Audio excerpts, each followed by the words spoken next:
Business brought to you by ADB, the People's Bank, enjoying up to 6 years of a longer tenure for a loan. The deal is good, the offer is better.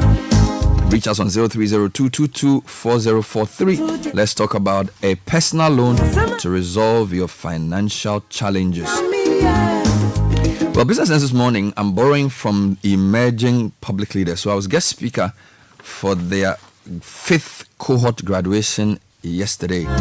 So this is a very interesting organization that trains people between 18 and 35 for leadership in the public sphere. I thought it was a great idea. So we complain about the public sector. We say the public sector doesn't do well. There's corruption and all those things.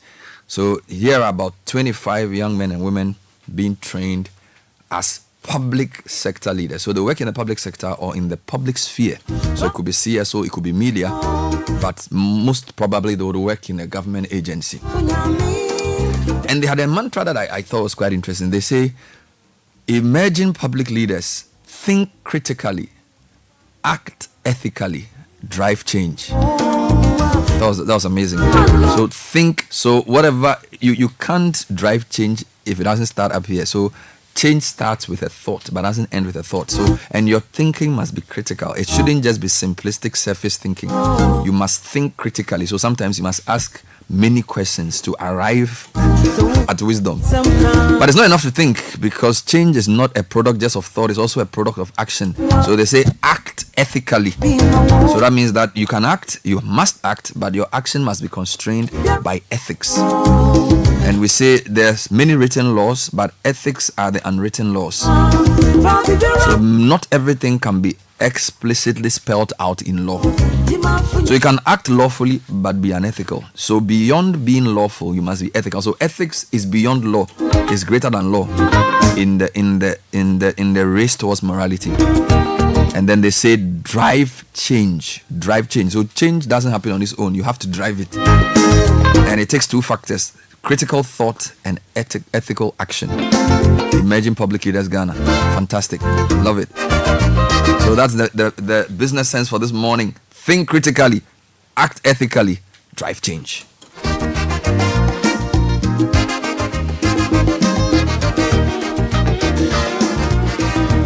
That's what we try to do on the show. We don't always do it, but we try. And we hope you help us. Starting off with the newspaper review segment, and it's brought to you by Total. Oh yes. The new Excellium formula is additive enriched with a powerful 3-in-1 action that cleans your engine, extends its life, and lowers your fuel consumption. Thanks to the cumulative effects of its anti-corrosion, anti-wear, and detergent additives, Excellium new formula also lowers your vehicle's fuel consumption while reducing CO2 emissions. You drive, sir. Experience the difference with Total Energy's Excellium new formula. Choose quality, choose Total. And of course, we're brought also by the Pan-African Payment System enabled Fidelity Bank. That's what I wanted to say. It's called the PAPS. We talk about the AFTA. Well, the fuel for AFTA is exchange. And if you can send money across the continent easily, then the AFTA is real. And that's what Fidelity Bank is pushing. By helping you send money fast, secure, affordable, without any hitch, to Nigeria, to the Gambia, to Liberia, to Guinea, to Sierra Leone, and this is to and fro. Fidelity Bank say, believe with us.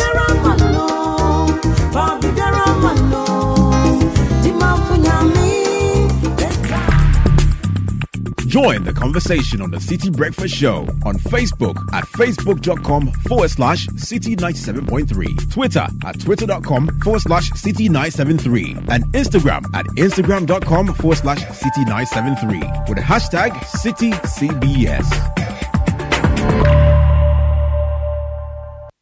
We understand the excitement and preparations that comes when your child gains admission into senior high school. But we at the Agricultural Development Bank, ADB PLC, also understand the financial burden this comes with. The chopbox, trunk, school mattress, you name it. That's why we have partnered with Prospectus Ghana Limited to offer financial support for parents by introducing the ADB Quick Purchase. With a smart loan of up to 20,000 Ghana cedis, you can pick up all the items on your child's prospectus for school. ADB PLC offers you a repayment plan of 12 months to relieve you of all that heavy financial burden. Every ADB customer who receives their salaries through the bank, military and police personnel, and all other workers on the Controller and Accountant General's payroll qualify for this facility. Walk into any ADB branch nationwide or any Prospectus Ghana Limited office near you to apply for the ADB Quick Purchase. Terms and conditions apply. ADB, the People's Bank. ADB, truly a quick and more.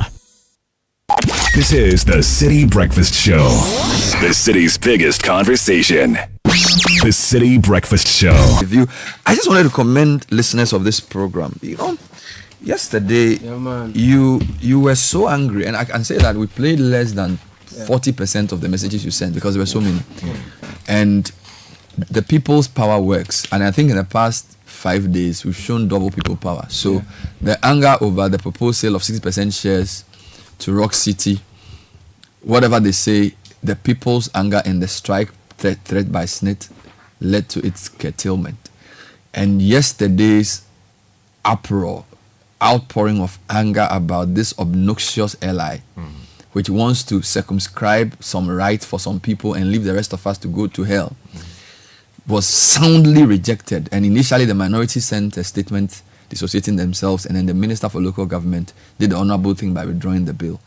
More power to the people. Power to the people. More power. And I you know, power to the people. I'm telling you, this is very powerful. So congratulations for expressing in no uncertain terms your disdain for this ill thought out law. Yes. And if we can do it for this ally, we can do it for many things. Yes. So let's keep connected. Let's think critically about a lot. So the stories you hear, if you hear something you don't like, quick, let's charge. No, because 2-0. The SNIT one and then the ally. We are moving. So congratulations to our listeners. You know, because I was planning today to continue. Yes. You know, I said there were so many more fire. There were so many voice notes I hadn't, and I was no, we need to remind them. No, it's okay. No, you want to continue? You never try to. We should leave small space. Don't give small money chance. They are always cooking. Always up to mischief. So if you give them small chance, they will come up. They will come up with something. Oh, they will do something. Wait, nobody will know. Yeah.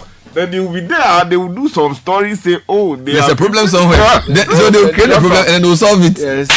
Reintroduce that thing. Repackage it. No, so we have to sleep with our eyes open. You know, somebody said, I trust God, but everybody else must bring this.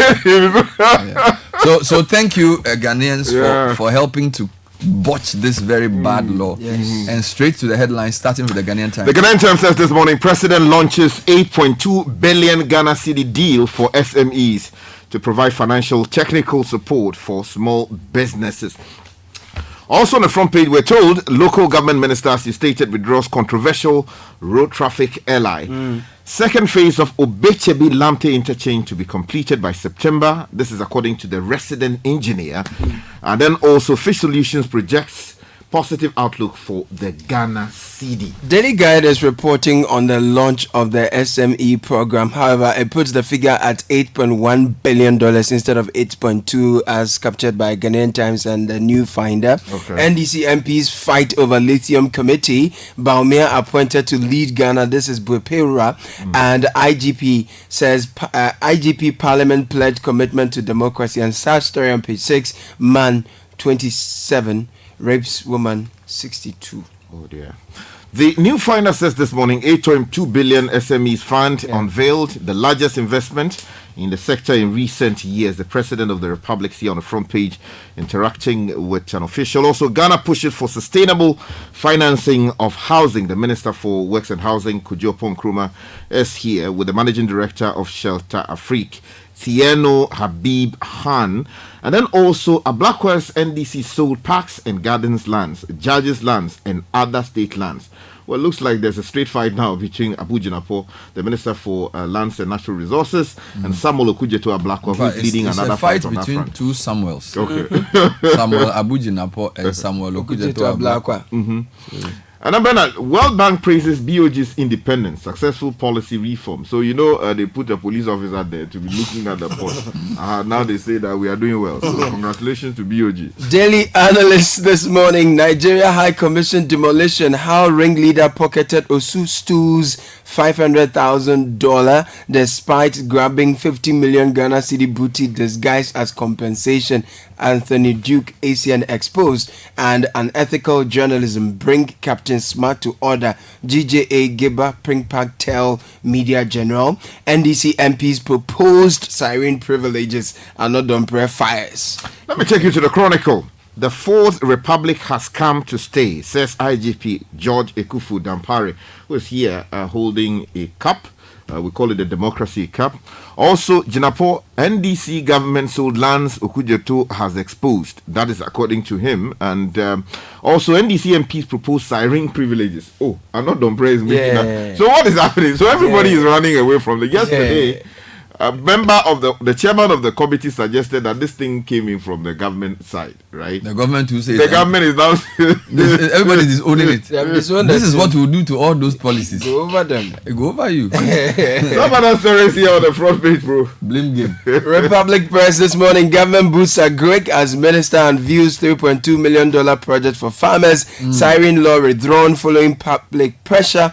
Mawako slapped with 1 million Ghana cedi damages in food poisoning case. An auditor general uncovers 2 million Ghana cedi overpayments to school feeding caterers. The story came earlier, and Mahama expresses concern over politicization of state institutions ahead of December elections. Let me take you to the ABC News newspaper. On the front page, Dr. Baumia destined to lead Ghana. This is coming in from the Wipe Wura. Also on the front page, Efua Akoto sues A+ for defamation, demands 5 million Ghana cedis in damages.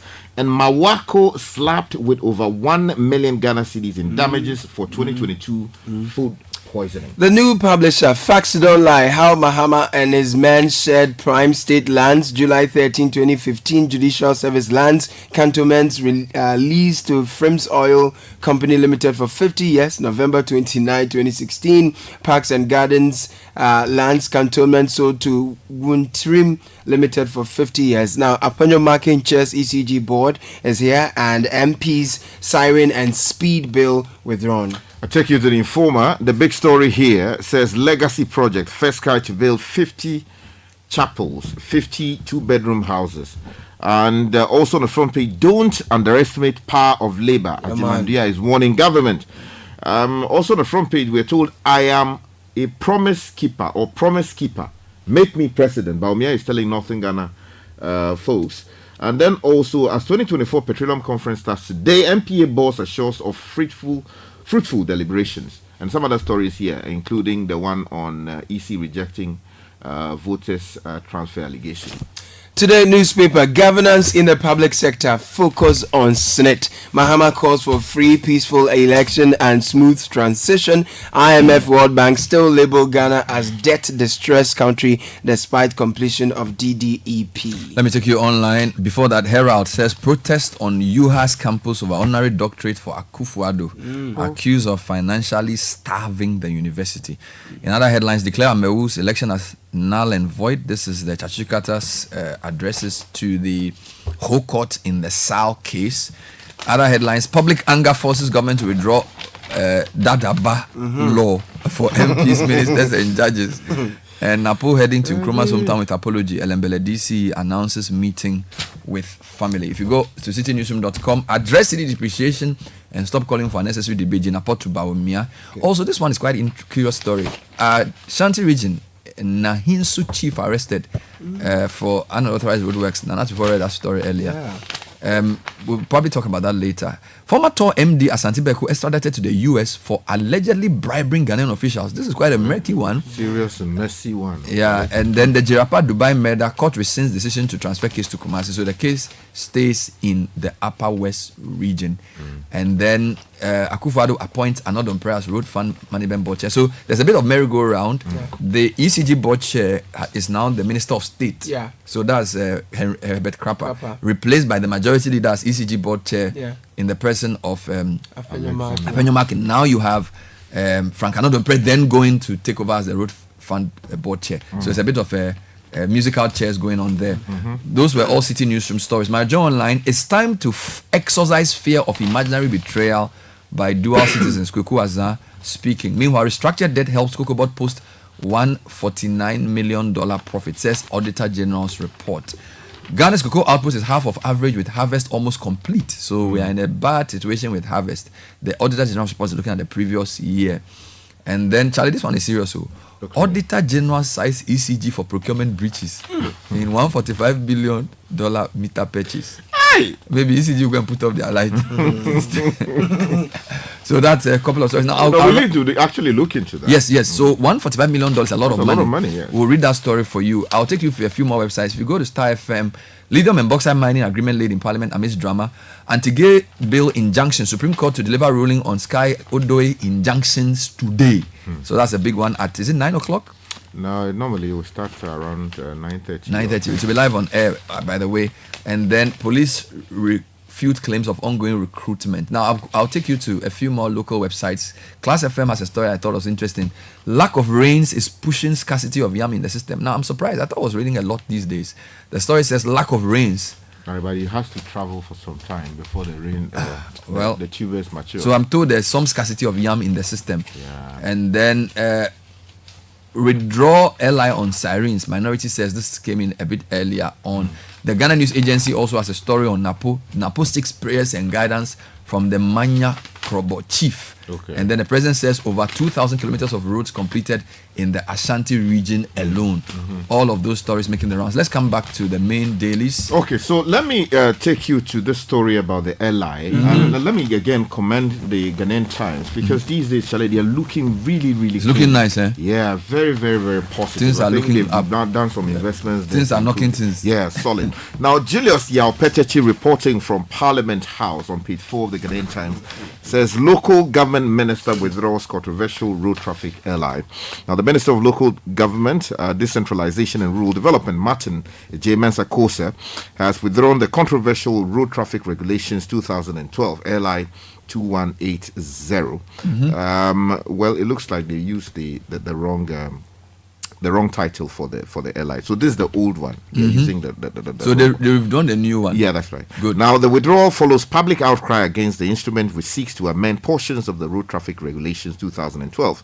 Now, laid on June 14 and set to mature on Friday, July 19, 2024. The LI, among other things, was meant to bring the regulations up to speed on matters relating to the registration and licensing of motor vehicles. Now, it, however, came to light over the weekend that the LI includes provisions granting some public officials, including ministers of state, members of parliament, and justices of the superior courts, it's actually the Supreme Courts, of and some privileges to use sirens and on the road and not be liable for exceeding speed limits. Let me also say that, this matter didn't come to public attention over the weekend. You remember I raised this thing sometime last week on the show, yes. On the show, and demanded that they should withdraw it. So let's just put those facts right. So I was amending. In the meantime, Sky, the NDC MPs proposed the siren privileges. A majority chief whip and member of parliament for Nsawama Dredri constituency in the Eastern region, Honorable Frank Anodompre, has chastised the minority leader, Dr. Kesola Tuforsin, for displaying acts of cowardice and hypocrisy by not owning up to the proposal. Now, the intention is clear, as we all know in the background. In view of this, when the Minister of Transport, Kweku Ofori-Esiama, resisted those efforts made by the minority NDC MPs, they even delayed the laying of the amended legislative instrument for over 2 months until consensus was made to include their proposal. Now, in an interview with Daily Analyst on Tuesday, Majority Chief Whip expressed shock that the minority, through its leader, Dr. Atuforsin, is not owning up to the proposal they made in the legislative instrument at the committee level. We have rejected it, He whether said, it's from minority or majority. We have rejected. That's what matters. No, Yes. but he says, I was rudely shocked when I saw the statements.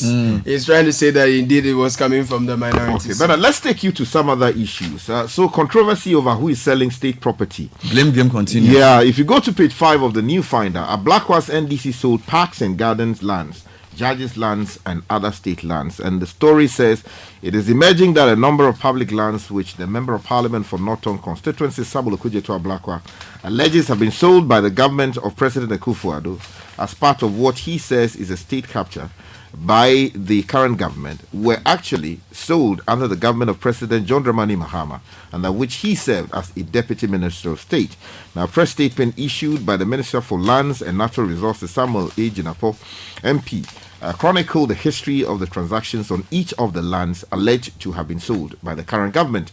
It will be recalled, and it goes on to tell you about how the Honorable Okudzeto Ablakwa actually has been leading some campaign against the alleged sale of these lands, and Honorable Samuel Abulai Jinapo coming out now to allege that these properties, in fact, were sold under the previous administration.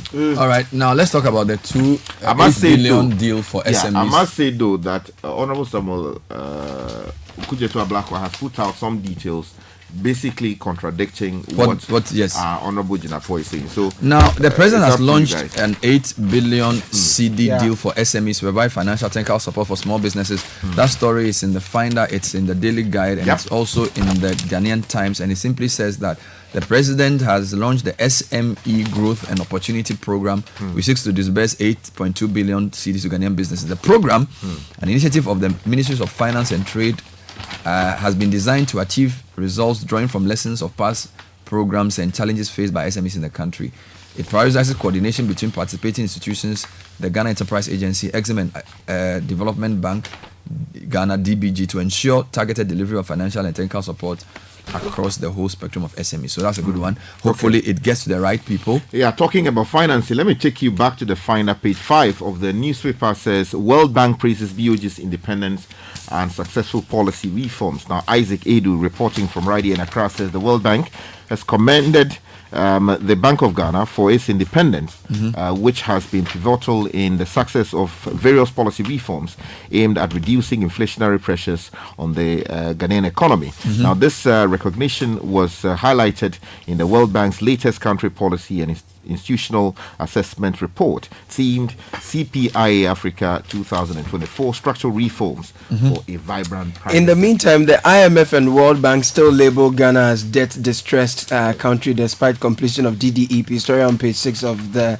Today newspaper, written by Ruben Saki. The International Monetary Fund, IMF, and the World Bank have maintained their classification of Ghana as a debt-distressed country in its latest Joint Debt Sustainability Analysis report. This is despite the country completing domestic debt exchange program, completing bilateral debt restructuring, as well as recording some expansion in the economy. The Bretton Woods institutions in their report observed that since Ghana is yet to complete the external commercial debt restructuring in line with the IMF supported program parameters, the country remains in debt distress. Okay, so still related to that, recently we had issues with how to go ahead with the road project. Some road projects because of the IMF program. The IMF and the DDEP issue. Well, there's some reprieve that has come in, and we're told that the second phase of the Obechebe Lamte interchange to be completed by September. Okay. And the story in the Ghanaian Times is by Lawrence Vomafa Akpalu. And it says the second phase of the Obechebe Lamte interchange in Accra will be completed by September this year, says the resident engineer, Owusu Setreentry, in an interview with the Ghanaian Times in Accra yesterday. Now, giving an update on the project, he said the construction of the bridge had been completed, with the concrete materials awaiting the asphalt overlay, likely to be ready in 2 weeks' time. Now, Mr. Entry said that the street... So they will finish in September. Yeah, that's right. That's all. Now let me give you two troubling stories. Former TOR MD Asante Beku extradited to US for allegedly bribing Ghanaian officials. Now this story says a dual citizen of the United States and Ghana will appear in the Eastern District of New York to face charges related to his participation in a scheme to bribe Ghanaian officials to obtain and retain business from the Republic of Ghana. Now, Asante Beku, 50, was extradited on Monday, July 15, from the UK to the US. According to the court document, between December 2014 and March 2017, Beku, an executive director in the investment banking division of a wholly owned subsidiary of the US Global Investment Banking, Securities and Investment Management firm, allegedly conspired with others in connection with a multi year bribery and money laundering scheme. Now, the details are pretty serious in relation to some energy deals, and he is to face justice in a U.S. court. So Now, who are the people involved? Do we know the names of the people? Who in are the allegedly story, it doesn't mention specific names yet. But But there's a suggestion that they may involve MPs and yes, some members other of parliament of Ghana's parliament may have been involved. Very good. Now, still, and this is 2014 to 2017. Hey. Now, the Auditor General has also done an audit between August and December 2022, covering the period 2016 to 2021 on ECG. And the audit has uncovered that the company breached the procurement law in their meter procurement. The Auditor General's report indicated that the company contravened the Public Procurement Act in the expenditure, which amounted to over $145 million. And the report also noted that ECG failed to recover a surplus of 53.9 million cedis identified through monitoring efforts, and did not pursue legal action against customers engaged in electricity theft, missing a chance to discourage such activities. Wow. ECG signed 50 contracts to procure 862,000 meters and its accessories amounting to $145 million over the audit period without adhering to the requirements of the Public Procurement Act. During our audit period, ECG was unable to recover all the 53 million that it detected through monitoring and failed to prosecute customers who engage in power theft. So basically, wrong procurement to get all of this, and then Power theft. when people steal power to you, don't chase them. That's serious. And this audit covered, so the meter, the audit was covered. The audit was carried out in 2022, but the period was 2016 to 2021. So that's serious. Yeah, That's serious. it's quite serious. So, and in a letter to the speaker That's dated June 2, something $million. I'm telling you. So you add $145 million plus 53 million cedis. Yeah. In a letter dated June 2, the Auditor General Esiedu Ekwamwa advised the ECG to ensure all procurement activities adhere to the Public Procurement Act. Well, So they just leave it like that. Yeah, the new board chairman, as I understand, will take office at midday today. He has to deal with this matter. So he has to go So and deal much with that to do. matter. Charlie? He has to deal with it because it's completely unacceptable. It affects power delivery to us. Let's talk about other stories. And also, just remember quickly, yesterday some condoms went missing. So I'm told that there were a number of things. I think the headline emphasized the condoms for the fun of it, but there were so many other health things. accessories. Contraceptives. So it seems as if So it was not really just a condom issue. But you know, Ghanaians. Bernard, Mawako has been slapped with 1 million Ghana cedi damages. Okay. Ghanaian court has ruled in favor of 3 plaintiffs, awarding them a total of 1,040,000 in damages following a food poisoning incident at Mawako fast food in May 2022. The plaintiffs' siblings, Winifred Che, Roger Che, and Walter Che, were each awarded 345,000 Ghana cedis in general damages. Basically, there was a case of food poisoning there 2 years ago, and the court has ruled You know the problem awarding with them Ghana. 1 million. Look at the audit 2016 to 2021. It's coming out 2024. So Something happens always- 2022. The case is declared. I mean, by the time you spend the amount of time you spend even pursuing this case, that 300,000, what will you do? Yeah. Now, while we're at it, Reuters is reporting that Ghana's cocoa output is half of its average, Hey! with the harvest almost complete. So we're in big trouble. Ghana's cocoa production reached 429,000 metric tons, or less than 55% of the average seasonal output, as harvesting neared completion at the end of June. Ayo. Data from Cocoa Board showed disastrous harvests in Ghana and Ivory Coast, the world's biggest producers, have driven up global cocoa prices since the start of the year. Together, the countries amount for almost 6% of global supply. Now, we are told that in the case of Ghana, our annual output averages 800,000 tons over the last 5 years. But this year, our output is even below 500,000 tons. Wow. That's serious. Yeah. Meanwhile, we are told by Fitch that they are projecting positive outlook for the Ghana For cedi. the And you know cedi, the cocoa, what do you call it? What we get for cocoa plays a huge part in how in much the stabilizing the cedi cedi. is sold In for the us. meantime, how Galamsey is damaging our cocoa farms, it's also the peats left behind are also drowning more people. This time it's a 3-year-old girl at a place called Sefi Ekura near Samra Boy. Well, to add to all the ecological mess, we are told that 2/3 of Ghana's coastline risks being washed away, according to the Ghana Hydrological Authority. Philip Nilati is reporting that the Ghana Hydrological Authority has warned that 2/3 of the country's coastline is at risk of erosion and urgent protection is needed to prevent the loss of critical national assets. Now, this is over 370 kilometers of the 550 coastline. Is vulnerable and requires immediate attention. This was disclosed by Dr. John Kisi during a media brief following a visit. But the sun winning too in many parts of the coastal areas, including the Volta region. People should stop it. It's bad. Who regulates that? The assemblies are failing to do their duty, and the citizens themselves who are taking part in this. It's terrible. It's completely unacceptable. They should stop it. Thank you, Sky. Thank you, Caleb. Coming up next, City Business News. Oh, jump on now. Go. Google me. And what time when you come back, we are not hear the sound of your car? Why you buy new car? No, I not change my car. It be the same right. It be the fuel way I change. Way one shouts it. Ever since I started using the all-new Excellium Premium Fuel, fortified with 3-in-1 action. Oh, Joe, now my car they run like electric car. No, it's so. This is the type of fuel where they want to. Because now engine they cost. Where they want for way if I buy it, it go protect my engine. And with the small way I buy, I go drive, sir. Absolutely. It's like strapping a turbocharger to your engine and giving it a protector. And what they bust my mind, Seth, be the 3-in-1 action, no? Excellium, they prevent up to 99% of deposit. It be anti-wear, some be anti-corrosion. Won't pay when I open them. Hey, so where can I find this magical fuel? Just head over to any Total Energy service station and your car will thank you. Hey, then make a finish my gobe fast, then rush go Total Energies. My friend, but why your hand my gobe inside? I give you info. Make a fill the gobe too small. Go.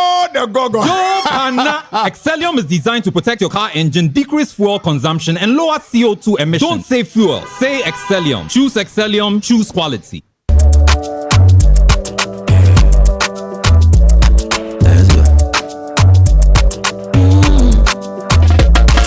Makadi, when you wake up in the morning and you know the money calling, oh you go work, but you know it's on your side. If I believe with us, if I hold my hand and believe, cause you know it's on your side. And when you dream, no say I live for you. And when you hustle every day, many wanna go. Anything you do, I live for you. Many want. If I believe I live your side, fidelity. If I believe with us, fidelity. If I know I live your side, fidelity. This is the Citi Breakfast Show, the city's biggest conversation.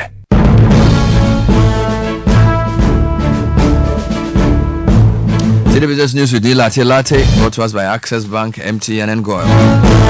Good morning, Nee. Good morning, Bernard. Hello to you out there. This is the breakfast edition of City Business News, proudly brought to you by MTN, Goil and Access Bank. Coming up this morning, suppliers using fake certificates in getting government contract to face 3 years prohibition or criminal prosecution. That's the warning from the Public Procurement Authority. Also, Ghana maintains its steady growth in World Bank's country policy and institutional assessment for Africa in 2023. Plus, GRA challenged to enforce its revenue mobilization drive despite surpassing its mid-year revenue target.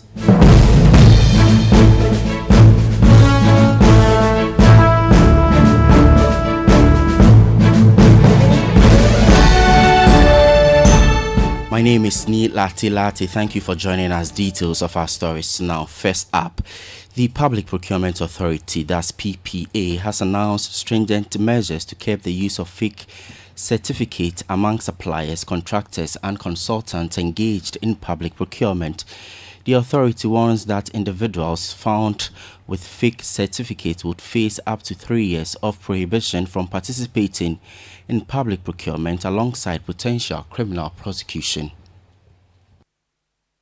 The Public Procurement Authority's caution underscores the authority's commitment to maintaining integrity and transparency in public procurement processes. It has warned the public against dealing with unauthorized persons purporting to be PPA staff or agents, issuing fake certificates, or offering enticing contract opportunities. Additionally, the Public Procurement Authority has outlined its plans to dispose of all expired supply certificates issued between 2020 and 2023 that have not been collected after Wednesday, 31st July 2023. 2024. Suppliers, contractors and consultants who have successfully registered on the suppliers registration portal but have yet to collect their certificates are advised to do so by the specified date. The authority has also issued a directive for all suppliers, contractors and consultants to collect their certificates within 20 working days after successful registration or renewal of certificates at the PPA offices located in Accra, Kumasi and Takoradi. In light of the warning, the PPA has stated that it will not be responsible for any losses incurred from dealing with unauthorized persons.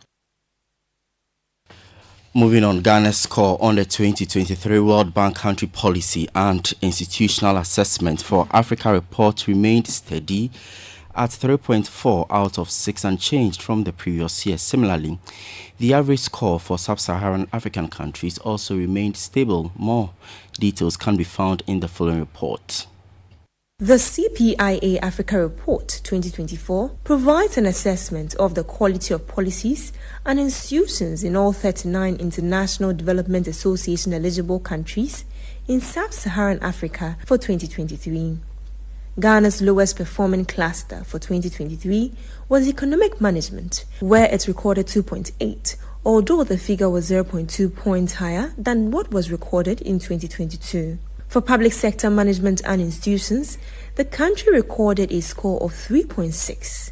Additionally, the country scored 3.5 for its structural reforms. The report noted that the central bank's actions and fiscal consolidation helped to reduce inflation from over 50% in 2022 to 23.2% in December 2023. It also acknowledged government's commitment to steadfast fiscal consolidation through several revenue and expenditure measures.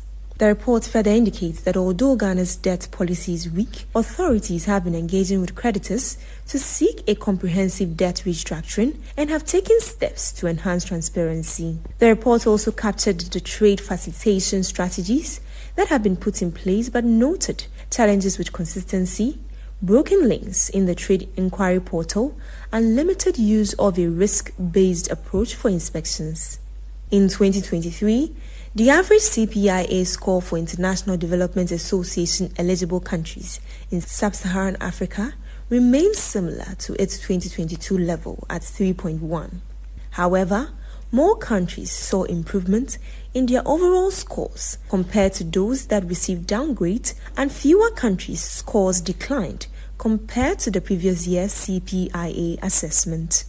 However, more countries saw improvement in their overall scores compared to those that received downgrades, and fewer countries' scores declined compared to the previous year's CPIA assessment. That was a business desk report, but away from the World Bank, let's take you to the International Monetary Fund, because it has renewed calls for countries within sub-Saharan Africa to prioritize measures to enhance sustained growth of their respective economies. This comes after the IMF noted that global economic conditions are expected to ease due to a drop in inflation, which will further impact on the sub-Saharan Africa continent. Pierre Oliver is the chief economist at IMF, and he spoke after completing its one-week visit to Ghana to conduct a mid-year economic data review. As we expect monetary conditions to ease and inflation to be brought under control, then that gradually will also ease as well. So that will be a positive development. But really, clearly, at the end of the day, what is very important for the region is to put in place the conditions for sustained growth. The continent has a tremendous number of assets. It's a growth opportunity, and in particular, it has a very favorable demographics. It has a population that is young, that is going to be a working age, that can certainly increase the outlook in that region. One of the challenges is going to be to bring skills and education and human capital to that population that is just willing and eager in the global economy. You heard the chief economist at the International Monetary Fund, Pierre Oliver, there. Some businesses and foreign investors in the country may slow down fresh capital injections and monetary disbursement into their enterprises in the coming months due to uncertainties associated with the electioneering period. This development may pose a risk to revenue targets. To ensure this does not significantly impact growth strategy, tax analyst Francis Timobo is urging the Ghana Revenue Authority to maintain its revenue mobilization drive despite surpassing its mid-year revenue target.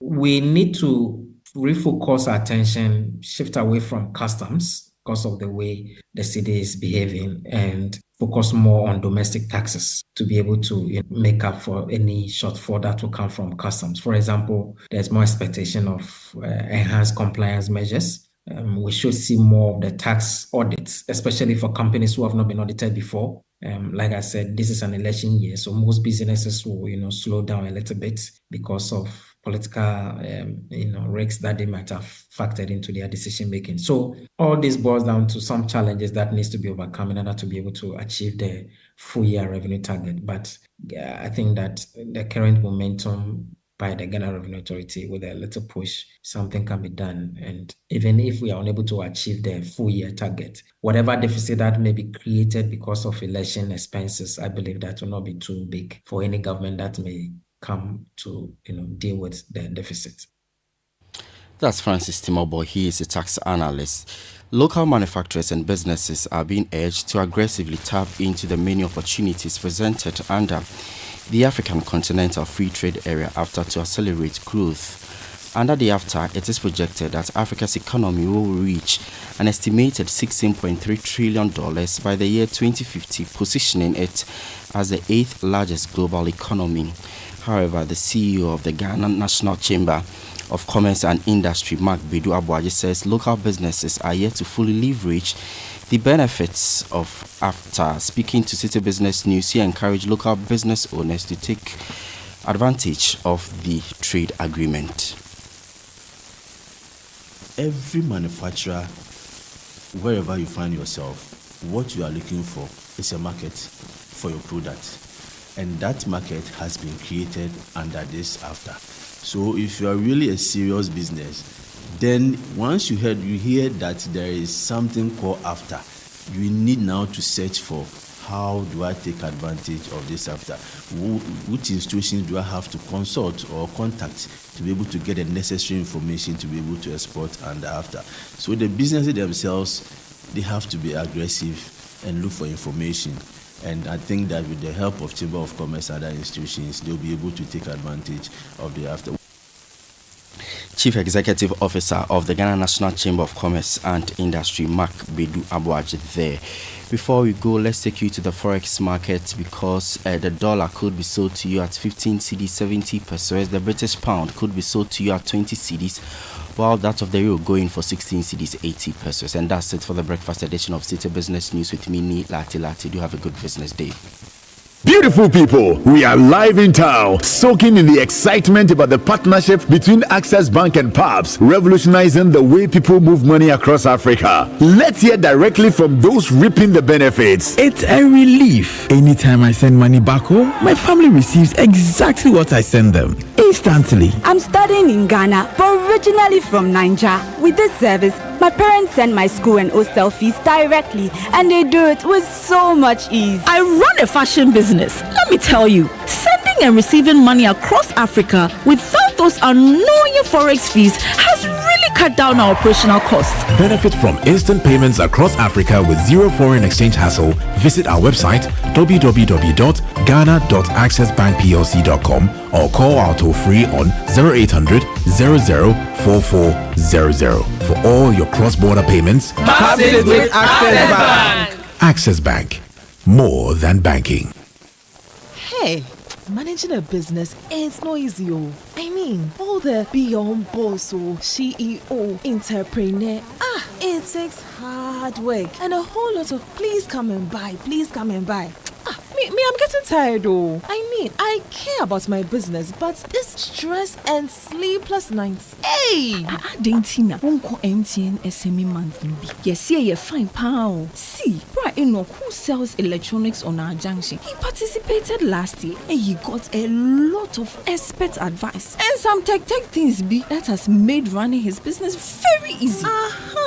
Because it's like he's not part of us. It's time to take your business to the next level with modern tools and solutions solutions designed with you in mind. Join MTN Business this July in Accra and Kumasi as we partner with SMEs for growth. Visit mtn.com.gh/business or call or WhatsApp 0244 308 111 for inquiries. MTN. Join the conversation on the Citi Breakfast Show on Facebook at facebook.com/Citi97.3, Twitter at twitter.com/Citi973, and Instagram at instagram.com/Citi973 with the hashtag CitiCBS. The Citi Breakfast Show. Rise above the noise. And I go hard, that's why they keep talking. So Citi Business News was brought to us by Access Bank. We help you travel. Yes. Our aviation and hospitality desk is designed with you in mind, helping you book and pay for your ticket and secure travel insurance. And this is available for Emirates, South African Airways, Air Peace, or Africa World Airlines. Our 55 branch network gives you convenience, easy payment, and security. Call 0800 004 for more information and assistance. Access Bank, more than banking.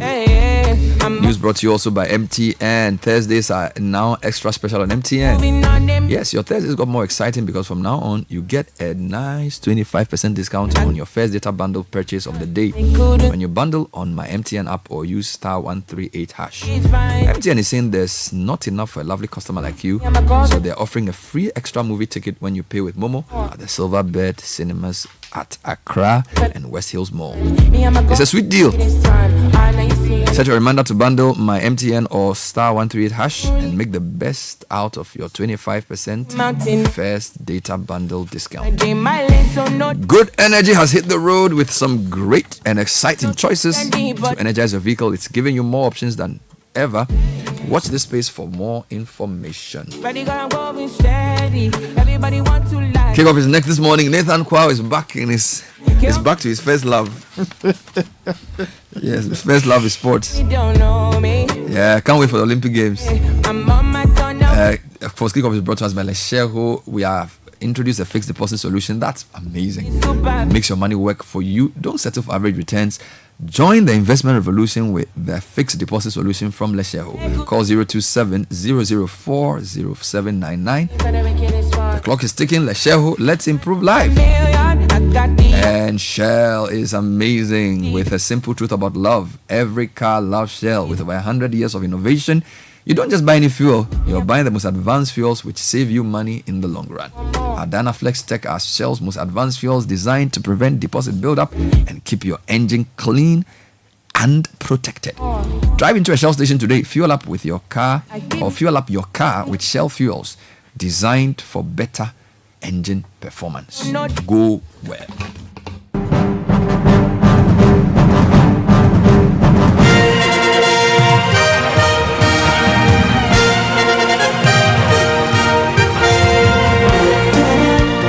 So Nathan Obodaikwa is back. Charlie, I miss you were talking about you in sports. I miss you as a sports person. Well, this is all part. You approach sports from a very cerebral perspective. Well, very like a surgeon diagnosing sports. Oh well. Yeah. So you're talking about the Olympic Games, right? Yes. Okay, so I'll be telling you about the athletes representing Ghana. They say they are not feeling pressure. No pressure at all. Joe Paul Amwa. Yeah. I saw him live. All Africa Games at Legon. I will never forget. Brilliant. Oh my God. And then today is the day of the Democracy Cup game between Asante Kotoko and Hearts of Oak. Of course, we are celebrating 30 years of Ghana's Democracy Cup. So Parliament is behind that. And then Abdul Fattah Isahaku is now a full Fox. Leicester. He's joined Leicester on a 5-year deal.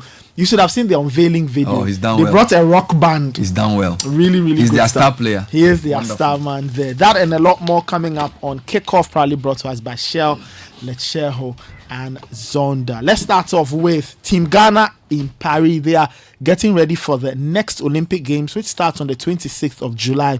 We caught up with the Deputy Communications Director of the Ghana Olympic Committee, Benjamin Willie Graham, and he says the 9 athletes representing Ghana in Paris are not feeling any pressure. Ghana's run in the history of the Olympic Games has produced 5 medals, and Team Ghana this year is hoping to add a lot more, but that doesn't mean they are feeling the weight of the occasion. Let's hear from Benjamin Willie Graham, who speaks for the Ghana Olympic Committee. Tell you what, these athletes are taking things very calm and cool, one day at a time. They are not under any pressure. Like I said, these athletes are professionals. They have had different meets, different championship races back in the US and Europe and the rest. They know most of the athletes they're going to meet in the tracks and, of course, in the pool as well. So speaking to them, they are very calm. I mean, each and every day, it's more of family reunion sort of. They have conversations, they crack jokes, they laugh. They are not under any pressure. They are not tense. They are not worried what they're going to meet when the game starts. And they keep telling you, I mean, they've been there before. And so I remember one of the things Jupo was telling Rose was that, Rose, you know what? Just relax. Don't put pressure. Don't set yourself any unnecessary targets where you're going to have, put so much, stress on your body. Just go out there. You know who you are. You know what you can do. Go out there and then enjoy yourself. Basically, that's been the language from the athletes. They're just going out there. They know what they can produce. They know what they can do. And they're going to enjoy themselves on the day. So it's not going to be any stressful day for them, or they're not being put under any unnecessary pressure. They're just going to perform as they've been doing for Ghana in other different competitions.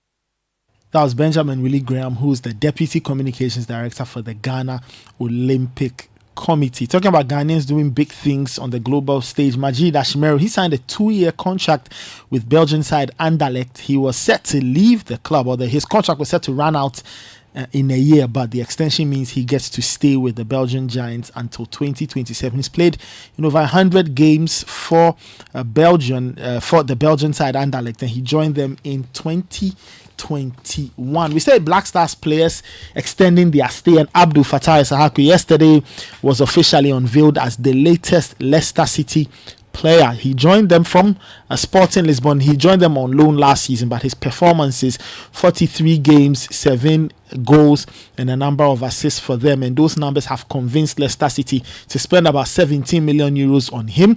By extension, his parent club Steadfast FC in Ghana will be getting about 7 million euros from that particular deal. Let's hear from Abdul Fattah Issahaku, who spoke after he was confirmed as the latest Leicester City player.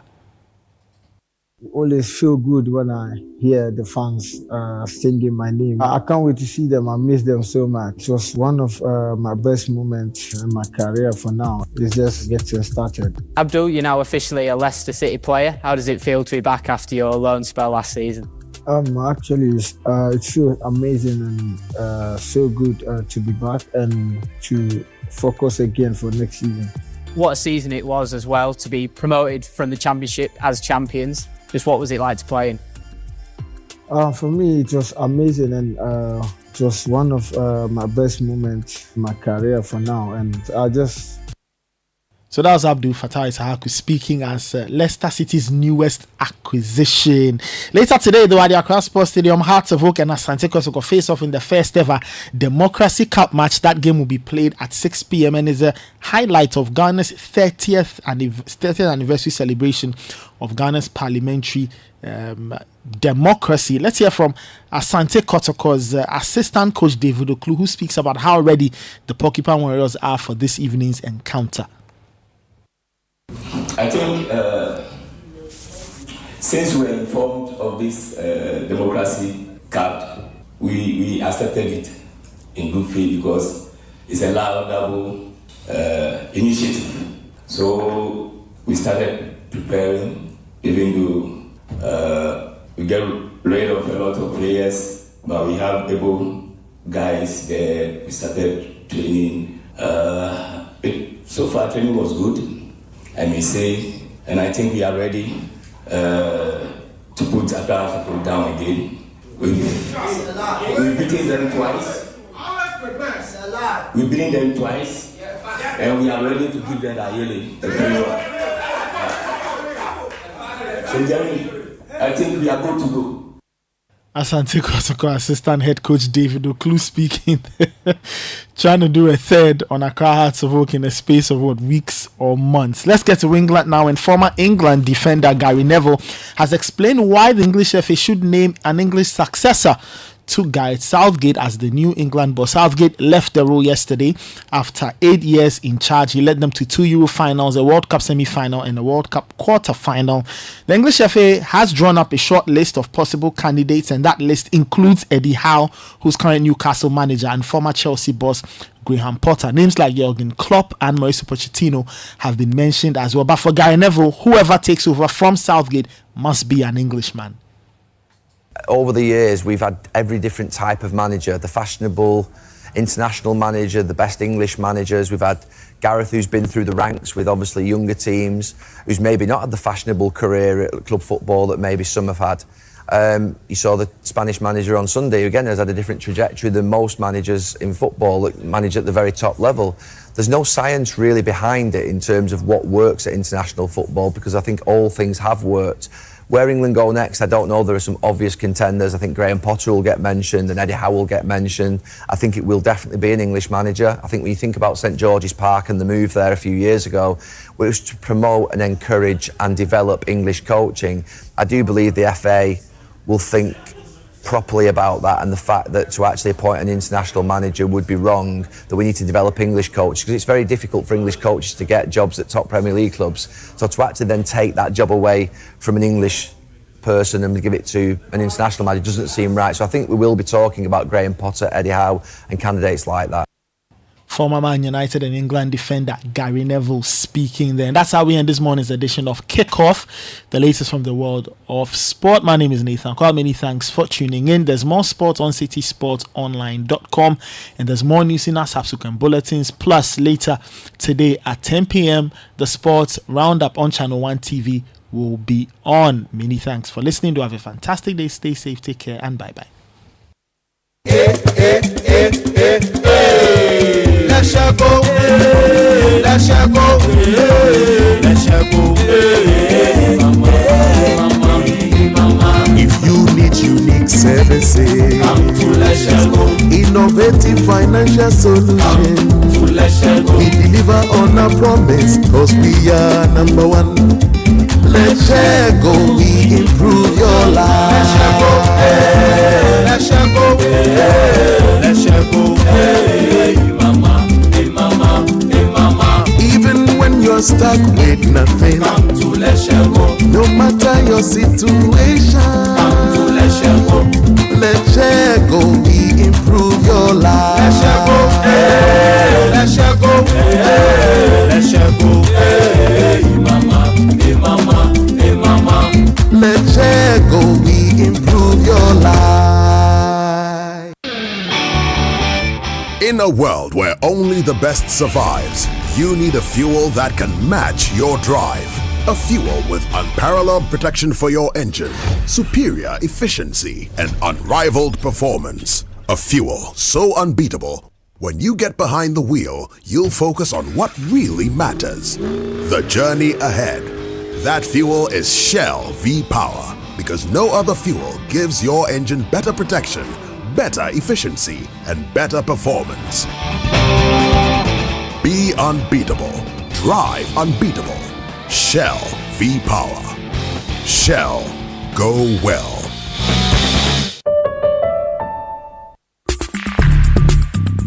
Join the conversation on the Citi Breakfast Show on Facebook at facebook.com/Citi97.3, Twitter at twitter.com/Citi973, and Instagram at instagram.com/Citi973 with the hashtag CitiCBS.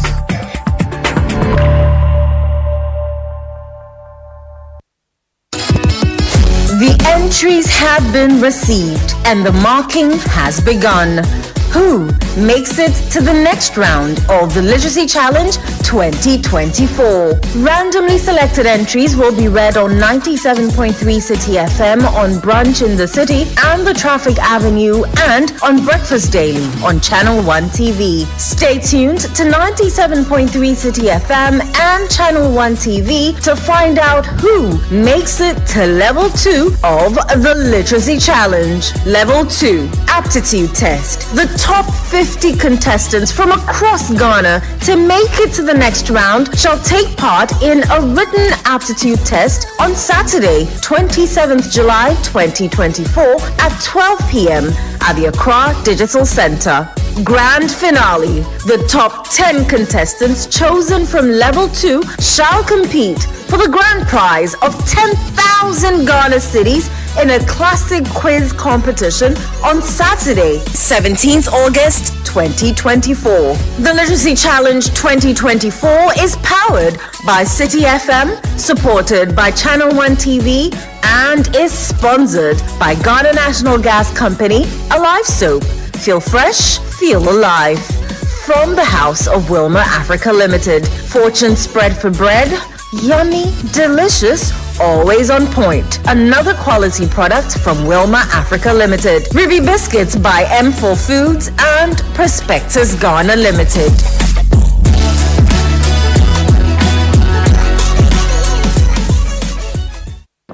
What it? My shoe with my own back. Papa Tofum, never so being Yaska. Now, Yaska, we're here. Mama Missus, and I come to Musa. My way so far, so I never know.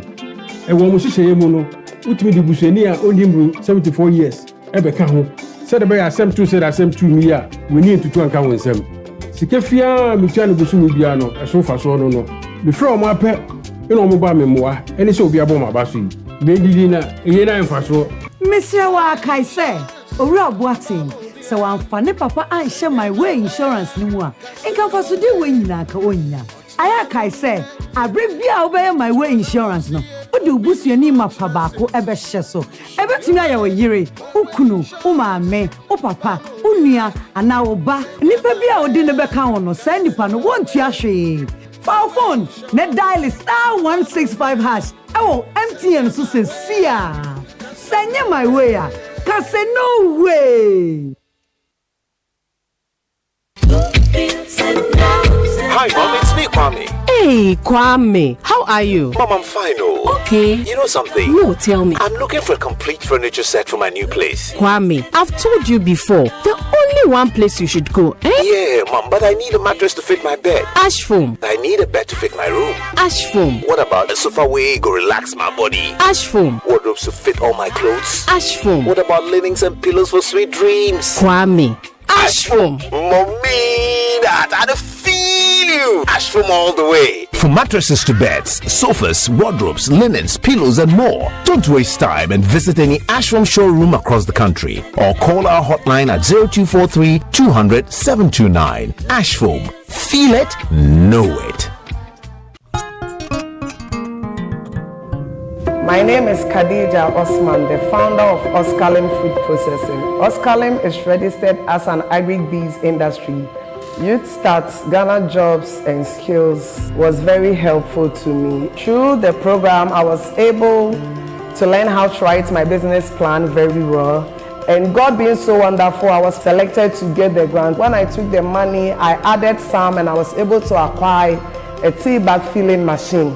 Apart from even the grants, we've acquired skills from them. I'm very grateful for the grants that I've gotten. So I want to thank the Ghana government for bringing the initiative of the Youth Start. And with the GEA facilitating and even giving us the grants, and the World Bank, we are so grateful for everything that they have done for us. GEA, transforming MSMEs, empowering people.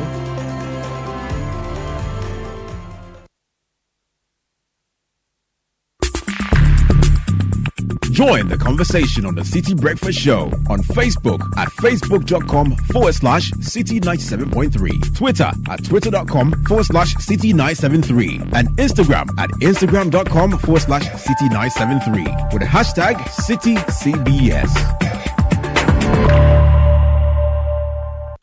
The Citi Breakfast Show. Rise above the noise. This is the Citi Breakfast Show, the city's biggest conversation.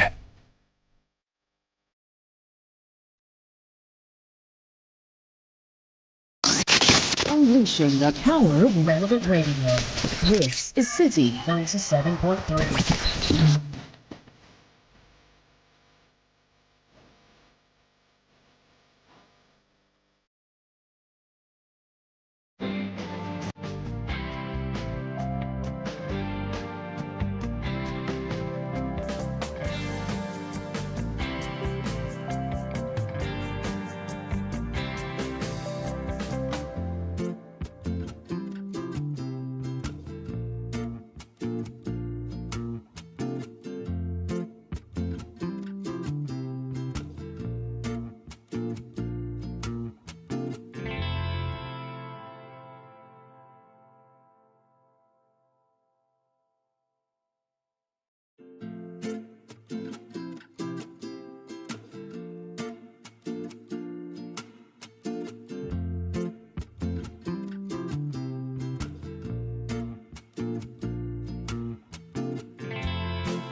you again and again without thinking twice. Happy birthday from your wife, Dorcas Apiasi, to Pastor Israel Apiasi.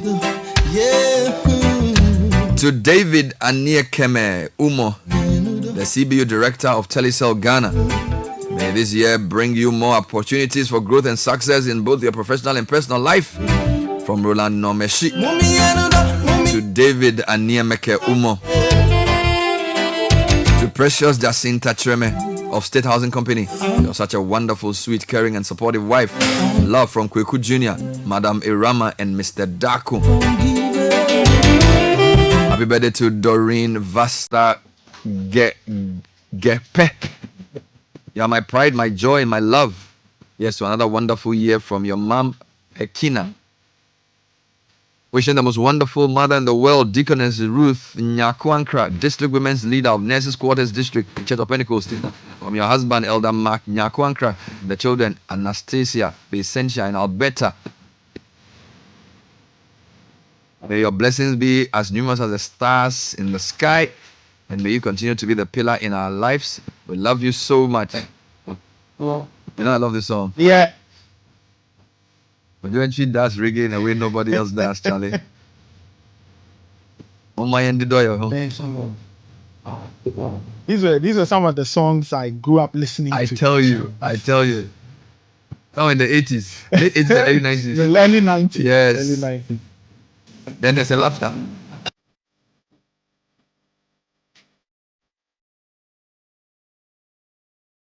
Anyway, whilst we are celebrating Kudintri, let's do a few more birthdays. This one is from the Smoga 74 group. They are extending special birthday wishes to Professor Phyllis Ado of the School of Veterinary Medicine at the University of Ghana. They say, Princess Phyllis, the princesses wish you very, very well. They wish you well in the years ahead. Happy, happy birthday to you.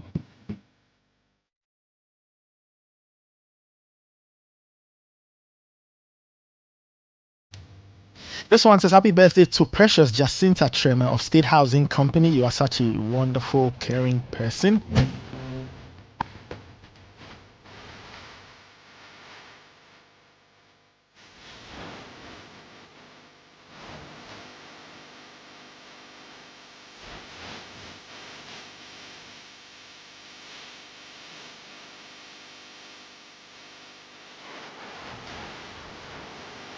People power is working. Oh, people power is working.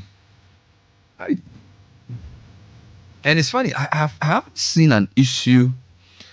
Maybe if I want to measure anger, I think this is probably the one with the, if anger were measured in decibels, this is probably the loudest, because things have annoyed people, right? So, for example, the Napo thing, people got angry, but it was because it's partisan politics. Some people's anger was muted.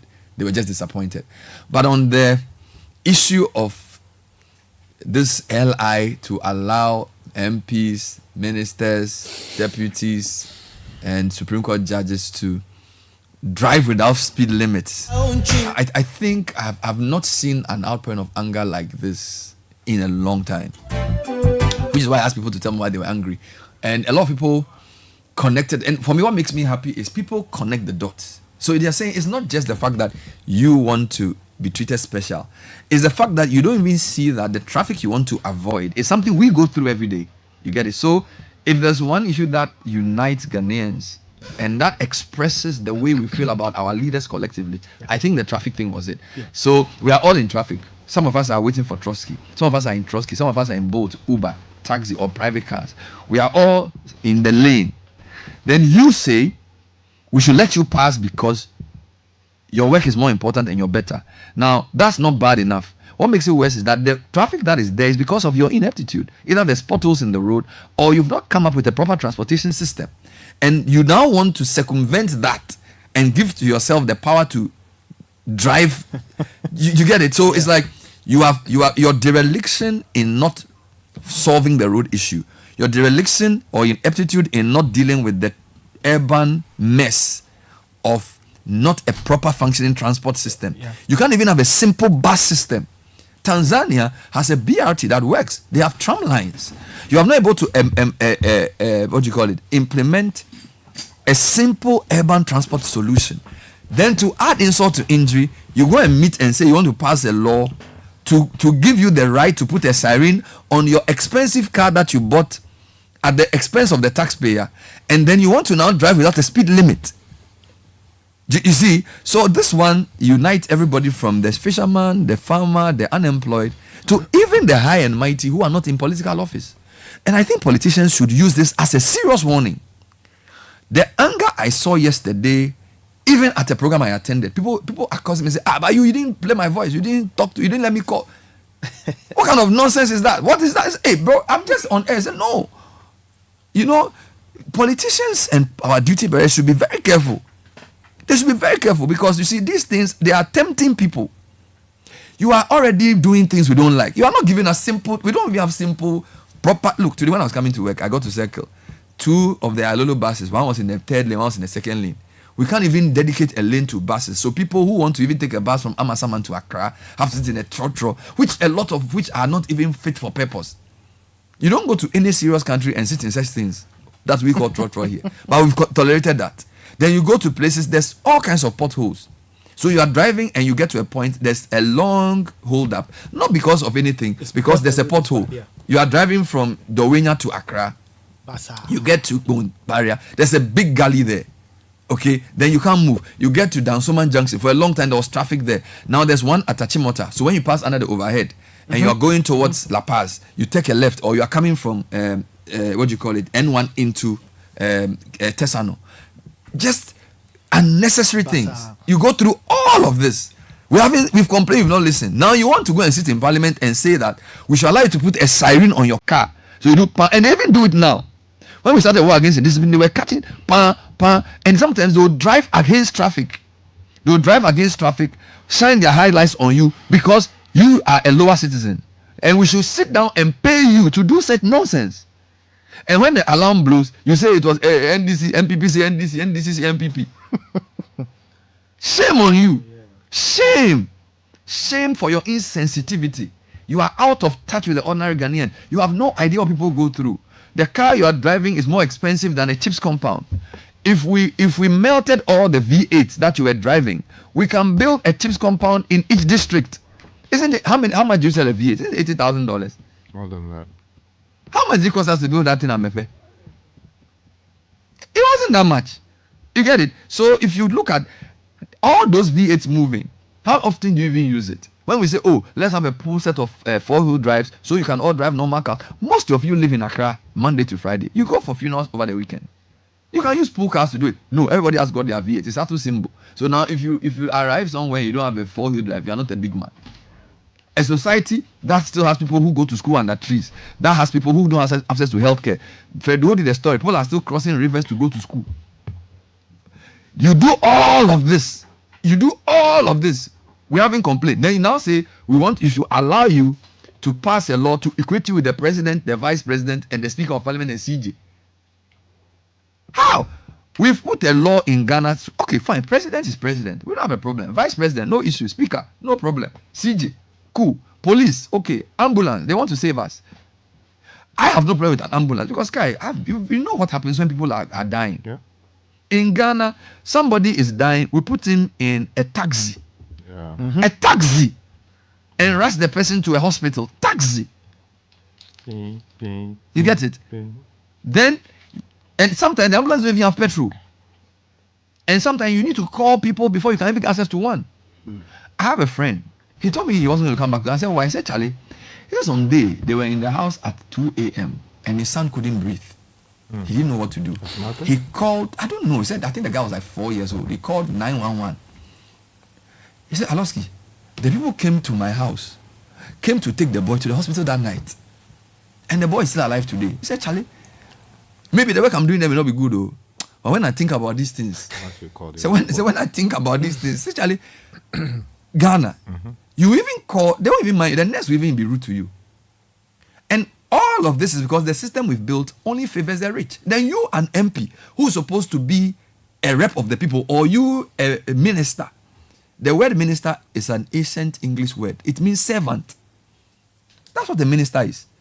If you read the Bible, the context of minister is not master. To minister is to serve. That's what ministry means. Ministry is service. In Ghana, ministry means big man. How can you develop with such a mindset? You get it? Then now, we should allow you. I went to Akosombo in May. Sky, I spent maybe an hour and a half from Atimpoku to the new dual carriage they did after Afienya or before Afienya. Between Afienya and Tema, I spent more time than I spent between that whole so for like a 6-kilometer journey, I spent more time than I spent on a 60-kilometer journey because the road is that some way. Then the coming 22 traffic potholes in Kwa. How much does it take to even say, oh, let's go and grade it and level it? It's because they don't feel, it's not difficult. They don't feel what you feel. So now, because of that insensitivity, now they want to add insult to injury. Mm-hmm. If everybody, as you said, like they do in the UK, everybody sits in the public transport and will go through the same traffic, when they go in parliament, they will think deeply. I'm telling you. Why do you think when we come here, we think? It's because of what we go through. You cannot think about what you don't experience. Right. If you go to a lot of countries, the public servants use the public transport system. In Ghana, we've created a different transport system for our public servants, our political class. Having a guzzling V8 is a status symbol. So even a normal director at a ministry, director for PPSD, PPMJ, all the car parks, every car is fuel diesel V8. In a country which is broke, that took a debt exchange to take 8 billion of our cedis to solve a problem a government created. That is begging for debt exchange. Everybody is still driving a V8 in that area. Won't you auction it and use the money to do something better? If you want to pay for debt, is it my money that I've kept at the bank that I have saved for 6 years that you go and give a haircut to? We've kept quiet on all this. Now you want to sign a law. The proponent of the law and all the people behind it, they must be sacked. I'm telling you. Sky, we have to. Ghanaians have risen up, and it's small. First it was SNIT.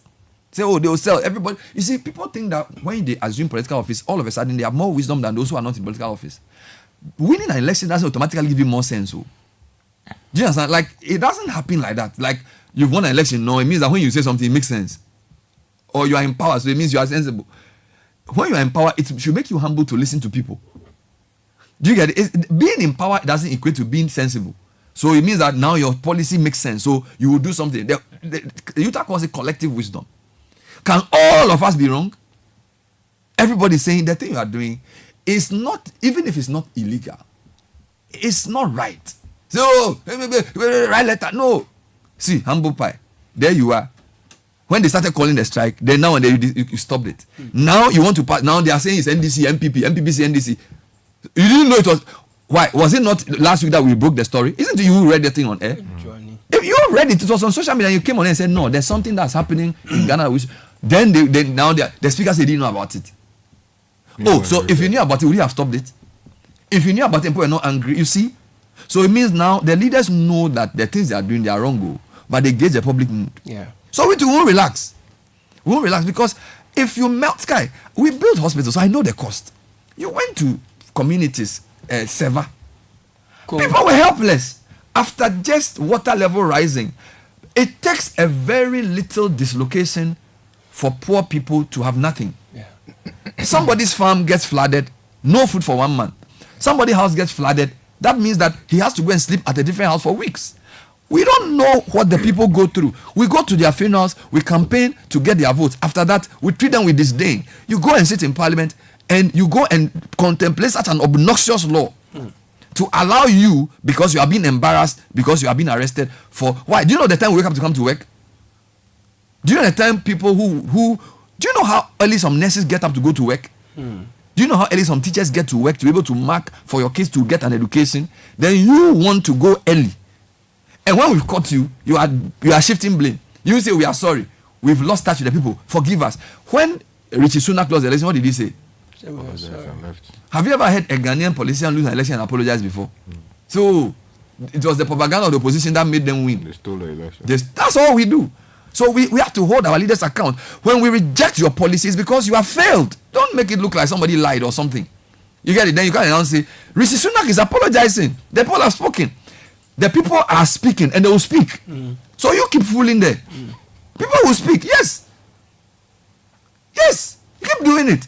Do you know how much it costs to maintain you in office? That thing you are doing, that law you are allowing to pass. 24 of you went to parliament. We have a serious lithium law to pass. 275 of you, only 24 of you went there. Do you know how much it costs to build that office that you are sitting in? Do you know how many teachers that money can pay? Then 24 of you show up. If your children's school, 24 out of 275 teachers went to school, will you be happy? They said they were within the principles. Even if 47 of you, 47 out of 240, that's still how many percent? They were within the principles. If the attendance in hospitals was 10%, can we have a country? And you members of parliament, the day they wanted to sign the bill, 24 of you were sitting in that chamber. And you are not shy, you are not getting up to say we should give you a law to allow you to drive without traffic.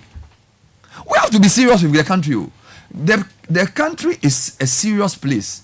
This is the only country we have. Let's not treat the country as if you do all these things, then you think you can use propaganda to confuse anybody.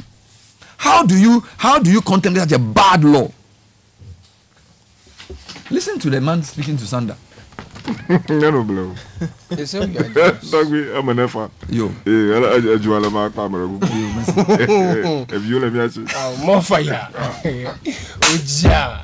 This is Umaru Sanda interviewing and I'm not personalizing the issue. I'm saying that politicians must understand the public anger. Yes, sir. And don't wonder why we are angry. If you lose touch with people, this is what will happen. You are out of touch with the reality. You are out of touch with the reality on the ground. Get down from your high horses and listen to the people. Listen to the people. Stop making everything about politics and elections. You cannot. To contemplate such a law tells me your disdain for your citizens. I'm telling you. Even Kenya, only the president and vice president has that privilege. Then you want to calculate 275 MPs, another 78 or 90 ministers. Well, the majority of them are members of parliament. So let's even say 60. That's another 320. Then add CJ, Supreme Court judge, about 15. So there'll be 400 or even 300 sirens every morning in this small space called Accra. Because it's the same area. What's the point? Traffic lights are not working. Potholes are there. There's no street light. I was at a program yesterday and they were giving a security briefing because there were foreigners there. Do you know what the guy said? He says, this city is dark at night. So if you don't walk at night and when you are driving, be careful. This is what they were telling foreigners at a program I went to yesterday. I was the MC, so I'm saying this on authority. The guy said, Accra is dark at night. So don't walk, don't mess around in the night because nobody will see you. A car can even hit you, don't know. That darkness you see in Accra at night is because of the darkness in our soul, in our heart. I'm telling you that you can't provide light and you say because thieves steal it. Why? Isn't there light in your house? Why don't thieves steal down? Don't thieves steal cars too? So why do you drive your car? It's because of dereliction. Stop confusing the issue. You drive on high quality streets. It's because we shouted before they even weeding the streets medians. We shouted on air for somebody to weed a median. Meanwhile, people go to assembly every day. What? And we say because we have elections, we have a great democracy, everything is fine. People are demanding more everywhere. Thank you. Let's wake up and lead properly and stop this unnecessary politics. Chiefs, when they come to you, there's some chief that Baumia went to. He said, Onukwa, you came and said you were going to do a road. Please, where is the road? Yes. That's what we expect. Not, we are the son of the soul. We'll vote for you. What is that? You are failing the people. Tell them the truth. They will think about it and they will do it. Some chiefs are stepping up. Gamanche, super. Yeah. Doing cleanup. We need more of that. Where they will speak for the people. Gamanche says, let's clean the city. Yeah. Leadership failure is many levels. If politicians are failing us, why are chiefs also failing us? Pastors, when they come, speak the truth. Let the spirit lead you to say corruption must end. If you give him front seat, let him sit there. But let him feel fire. Don't let him sit there and change the sermon to make him happy and tell him that you vote for him because he's from your hometown. God will punish you for that. Speak the truth to him. Tell him that your leadership is not good. And if you don't change, God will judge you. That's what you should do. Then you come and say, hey, this church, they are fire. But you tell them that, Charlie, let me see you in the corner. My daughter has to go to police. Can you sort her out? What kind of leadership is that? That's the leadership failure. That perpetuation. So when you, the pastor, or you, the chief, you refuse to tell him that thing, then he now feels that what he does is right because people like it, and then you confuse your audience because on one day you preach virtue and you practice vice, so you are perpetuating. So you see how society gets destroyed. So in all of this, how do you have a whole city with no street light, and yet MPs and ministers want to drive? They want to drive with sirens. It's because we've allowed it. People. You get it? So we need more leaders to step up. You see what Gamanche is doing? Now he's in the street doing cleanup. That's what you do. So now he's using his convening power and his influence to bring development. We need more. So the politicians will visit the chiefs. Please, when they come, or tell me, when you see, meet and decide what to say. Don't just come and say, oh, we like you. You are destined to lead. No, we don't need to say that. Let them know what the people feel. Do you know? So that they will go and think about their policies. Let's not endorse this type of thing. It took anger to stop this. It took public angst to stop this. Imagine if we all came and said, oh, it's nothing. They are leaders. They have to drive. They have to go to work. They would have passed it. And that would have been our failure as the public conscience, because we sit here not to do what we want. We sit here to reflect the mood of the people. And the leaders must know that people are angry. When they meet you, what do they say to you? Sometimes they even accost you as if you are part of the problem. That you are allowing them to get off too easy. When they come, pin them down. Why are they saying we should pin them down? Because their rhetoric doesn't match with their actions. So they feel frustrated. They come and speak good English and they go and do that wrong. They go and sit in corner, good committee meeting, then they cook something. Then next thing you know, they've passed it. Yeah. Then when they ask the speaker, he said, oh, I didn't know. When they ask the leader, he said, I didn't know. So you all didn't know. You all didn't know. And yet it took, Sky, how did you get this story? A friend of mine from CATS, and I'll review this today. He sent me the extract and I sent it to Richard Sky and I said, I don't understand these laws. He read it and said, this is bad. Then he came on air to speak. So it was Apia who sent the thing to me and I sent it to him. And he said, this thing they want to do, 94 something, 90, 166 something is wrong. He used pen to mark. Then he went on air to speak about it. Then everybody started getting angry. Imagine, they would have smuggled this thing quietly and we'll be sitting here. Let this be a warning to our politicians. Let this be a warning to our MPs that you cannot take the people for granted for too long. We know our right. We are not fools. So do the right thing. When you attend parliament, where are you going? You move heaven and earth to become MP. Then you don't want to attend a parliament. Do you know the things they do to get into parliament? Want to do business. Campaign and things now, 24 of you. It's a disgrace. 24 of you. The speaker should summon the leadership. How did only, even it's 47? Where are the rest of the people? Isn't that where they work? Isn't parliament their work? How do you get a parliament where less than 50 MPs are in the chamber? What are they doing? And there's no anger that less than 50 MPs are in parliament. Okay, so why don't you reduce the number of parliament to 50? Politicians, they are going to increase the number of seats because somebody will go and create new districts. They will get to 300 MPs or whatever. And you go and sit there and decide when you pick and choose when to go to parliament. When there's budget, you go and stand there, hold slogans and you shout. When you have to do things that will help us, you don't want to go. Then you say we are attacking parliament. Why shouldn't we attack you? You need to step up. You need to step up your game. Seriously. We are not happy at all. I'm channeling the collective frustration of the people. This is not just about me. You should go out and let people talk to you about how they feel about this country. And instead of standing there to take the executive, you have what Bonnie want to say plaster. You have become one with the executive. You have a legislative role. You have a what's the third one? You said that. You said there are 3 roles. What are they? Well, you know the one who said that if you cannot coordinate integrity. I didn't mean it like that. So now they are. I didn't mean it like that. Integrity. I didn't mean it like that. That's not what I said. Oh my word. What kind of life is that? I'll bring the interview later. Help me pay some bills.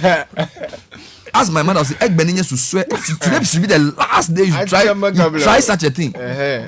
Now, we need to set people to be looking at the parliamentary laws. Seriously speaking, Sky, you need to train journalists who can catch these things before they get the you destroy it at incubation stage. Set some of your journalists to be looking into the thing well, because they will smuggle the thing inside. LI for speed. The chick of it.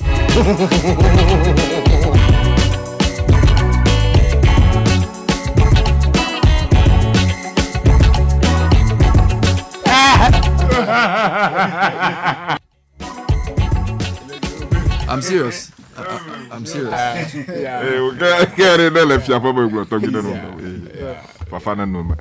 The speed Ella. I stand advised. Yes. It's 8 o'clock. Let's bring you to show me that trends. Forgive me for the way I went, but sometimes you need to do that. People need to know that we can't take Ghana for granted. People have been attacking us. Oh, it's part of our work. It's part of our work. So they can attack. So Tech and Shabby That Trends brought to us by Bernard, First Bank Ghana, and Telecel. The biggest dreams are small, so this long vacation, enroll your children awards on the First Bank Ghana Junior Internship Program from July 15th to September 15, 2024 to enable them gain valuable work experience. All you need to do is to sign up your children awards for the Kids First account designed for children up to the age of 12, or for the Me First account made for teenagers aged 13 to 17 years. Make an initial deposit of 300 cedis in their account and apply for the First Bank Ghana Junior Internship Program. Your child or ward will experience an exciting 5-day internship at any of our branches. Get to participate in an essay writing competition and win an attractive cash prize if his or her essay is adjudged as one of the top 3 essays. To find out more about the First Bank Ghana Junior Internship Program, please call 0596 921 or email firstsolutions@firstbankgroup.com. First Bank Ghana, you first. And Tech and Social Media Trends is also brought to you by Telecel. Are you ready to be the next millionaire in town? The Telecel More Money promo is here. 1 million Ghana City grand prize is up for grabs, and it could be you. Yes, you. Simply reload your mobile using your Telecel cash wallet and be part of the daily and weekly draws where you could win up to 30,000 Ghana Cedis every week. Purchase data or airtime using your Telecel cash wallet and double your chances. Making payments onto your fixed broadband also gives you a chance to be the next millionaire. The more you reload, the better your chances of winning in the Telecel More Money promo. To opt in for free, dial *500# or send WIN to 500 or visit the Telecel Play app. This promo is regulated by the NLA on the Caritas Lottery platform. T's and C's apply. All right, so Tech and Show Me That Trends is next. Nathan will tell us what's trending this morning. All right, let's get into the trends. And you were talking about Parliament. Dominic Ayine is trending. He was the MP interviewed and was trying to explain the rationale behind the LI and why they would have wanted to pass it and all of that. So people are talking about Dominic Ayine. Argentine. Quickly though, I mean, but let's not be unfair to him. He's the chairman of the committee. Discussions happen and ultimately a decision is taken and communicated to the House. So people should not make him the symbol of this misdeed. He basically presided over a meeting, and sometimes your view would not necessarily matter as chairman. Okay. So I beg you, he may just have... No, he just pointed out that he's trending. He's trending. Yeah, I know. So the public should not mischannel. Yeah, that's right. I've seen some of yes, the things that people are writing. Yeah. So I think you're right. Yeah. Anyway, so Argentine player Enzo Fernandez is also trending. Now, in the throes of Argentina's celebrations, right, when they beat Colombia, they were in the dressing room singing songs, and then they started to sing a song that was it was racially abusive in nature towards French players or French players of African origin. And then it generated a huge fury online. We know them already. And then so Enzo's come out to apologize. So because of that, so Enzo and racism also trending because the chants were racist in nature. Chelsea didn't play anything there too. Yeah.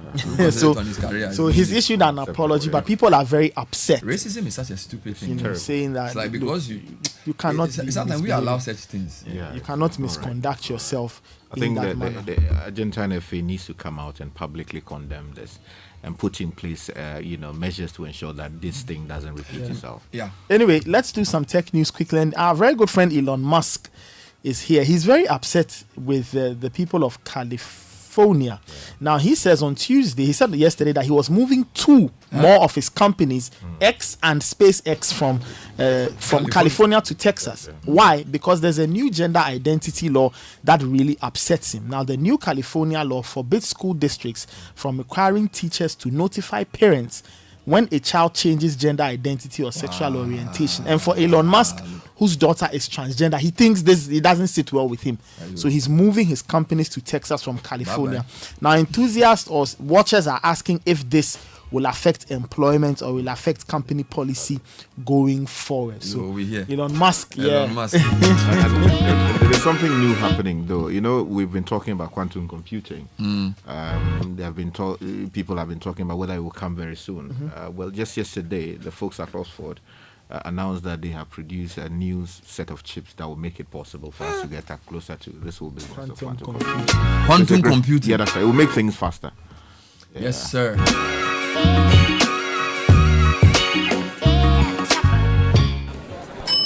Going up? Yes. After you. No, you first. No, please. I insist. You first. I wouldn't dare, my friend. You first. Beauty before brains, my friend. You first. The honor would be mine. You first. Oh, my word. And I hear they were there the whole day. Our employees take our You First philosophy to a whole new level. Get used to a bank that believes in putting you first. FBN Bank is now First Bank Ghana. First Bank Ghana. You first. Auntie T, abeg, fix me gobetete Ghana. No gari, no oil, no plantain, just beans then eggs. Hey, brah, that be dangerous combination, no. Problem no day. I feel handle am. For Telecel, we the Bob say everybody gets what they like. That be why Made For Me bundles day. Based on your usage, you fit get your own data and call packages. Fala! Made For Me bundles like the way you want them. That *530# then buy Made For Me bundles today. Telecel, connecting energies. Join the conversation on the Citi Breakfast Show on Facebook at facebook.com/Citi97.3, Twitter at twitter.com/Citi973, and Instagram at instagram.com/Citi973 with the hashtag CitiCBS.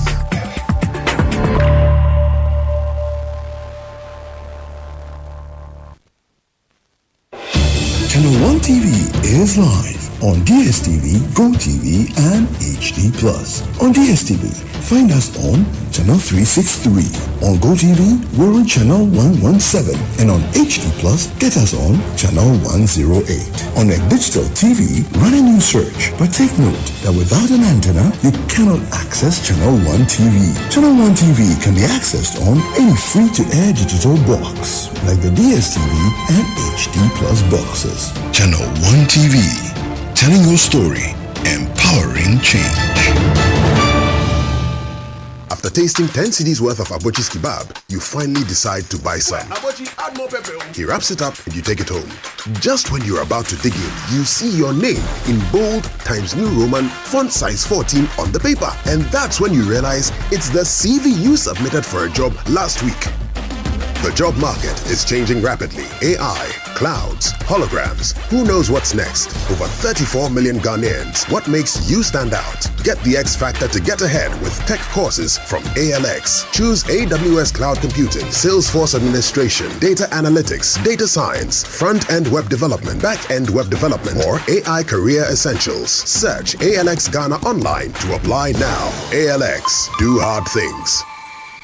This is the story of Kofi Ba from Takwa. His story has just begun, but it has a world of opportunity ahead of it. His first day at school, his last day in SHS, going to the university, getting into the fast food business, expanding into the delivery business, and everything to look forward to. And just like Kofi Ba's story, Absa Bank believes there's something special about your story. And we invite you to write it with us. Your story matters. Absa.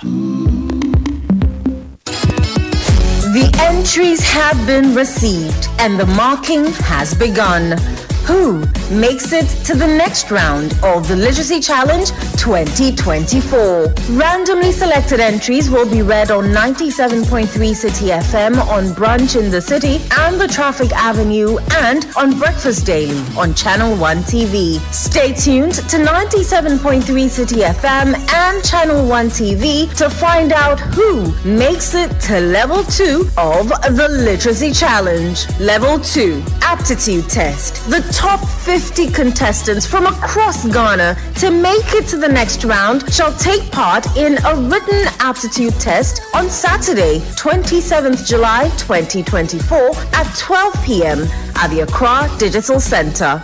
Grand finale. The top 10 contestants chosen from level 2 shall compete for the grand prize of 10,000 Ghana cedis in a classic quiz competition on Saturday, 17th August 2024. The Literacy Challenge 2024 is powered by Citi FM, supported by Channel 1 TV, and is sponsored by Ghana National Gas Company, Alive Soap. Feel fresh, feel alive.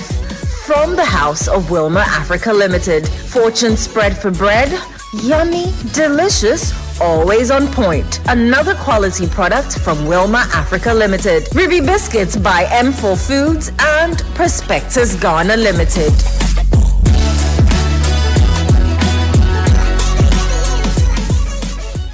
Arise, Ghana youth, for your country. It's another service year. Hooray!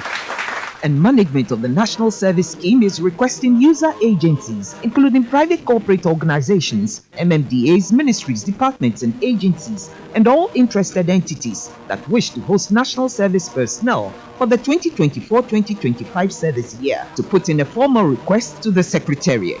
This year's postings are private sector driven. Therefore, user agencies are to state in writing the number of service personnel required and specify the desired academic qualifications. All requests must be on official letterhead, including the organization's official address, email, phone numbers, and location. Agencies with special needs are advised to contact the NSS Secretariat for discussions. All requests must reach the NSS Secretariat before the 30th of July 2024. National Service, service to the nation. In building a fatherland. Join the conversation on the Citi Breakfast Show on Facebook at facebook.com/Citi97.3, Twitter at twitter.com/Citi973, and Instagram at instagram.com/Citi973 with the hashtag CitiCBS.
Or no adult, we have bought V8 for him. We fuel the V8. He doesn't buy fuel with his money. He doesn't pay electricity bills. He pays nothing. Today he is complaining about tiredness from loss of time and sitting in traffic. Look, the MPs should not bring themselves. Look, we are already hot in the system. They should not bring themselves.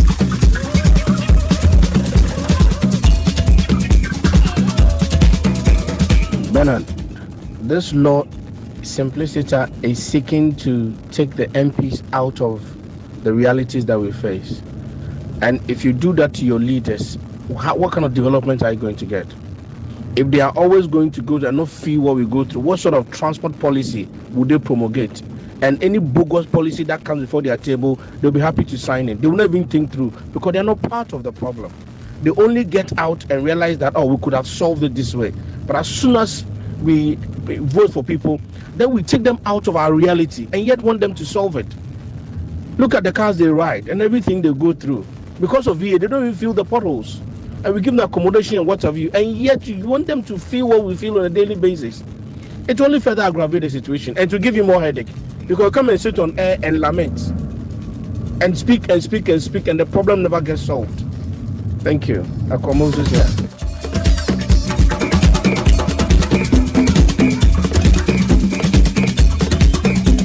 For the last guy, why this unfortunate justification for the sirens and disturbing normal road users by our parliamentarians and MPs?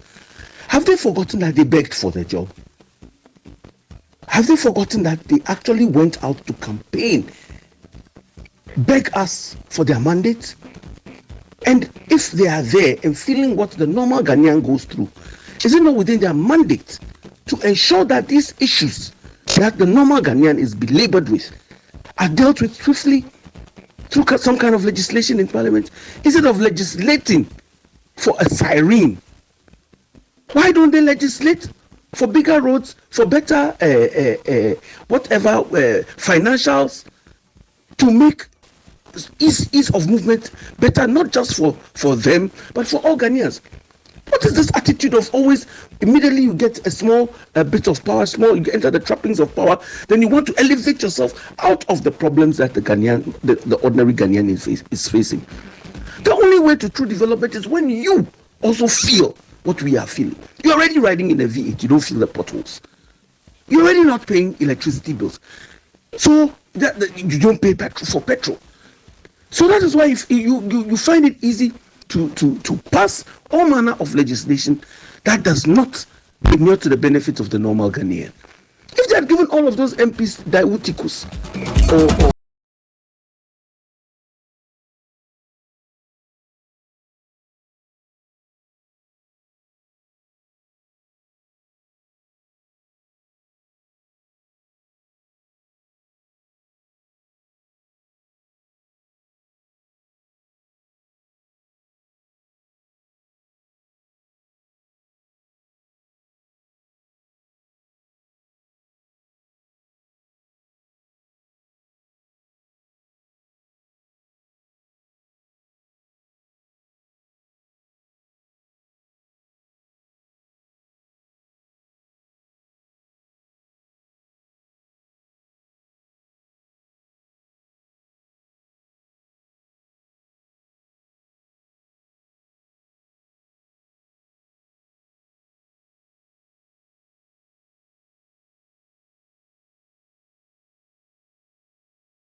create laws to exempt people from creating chaos. Look, if our districts and municipal assemblies were planning properly, the movement and the zoning of this country was done properly, the traffic issues can be taken care of.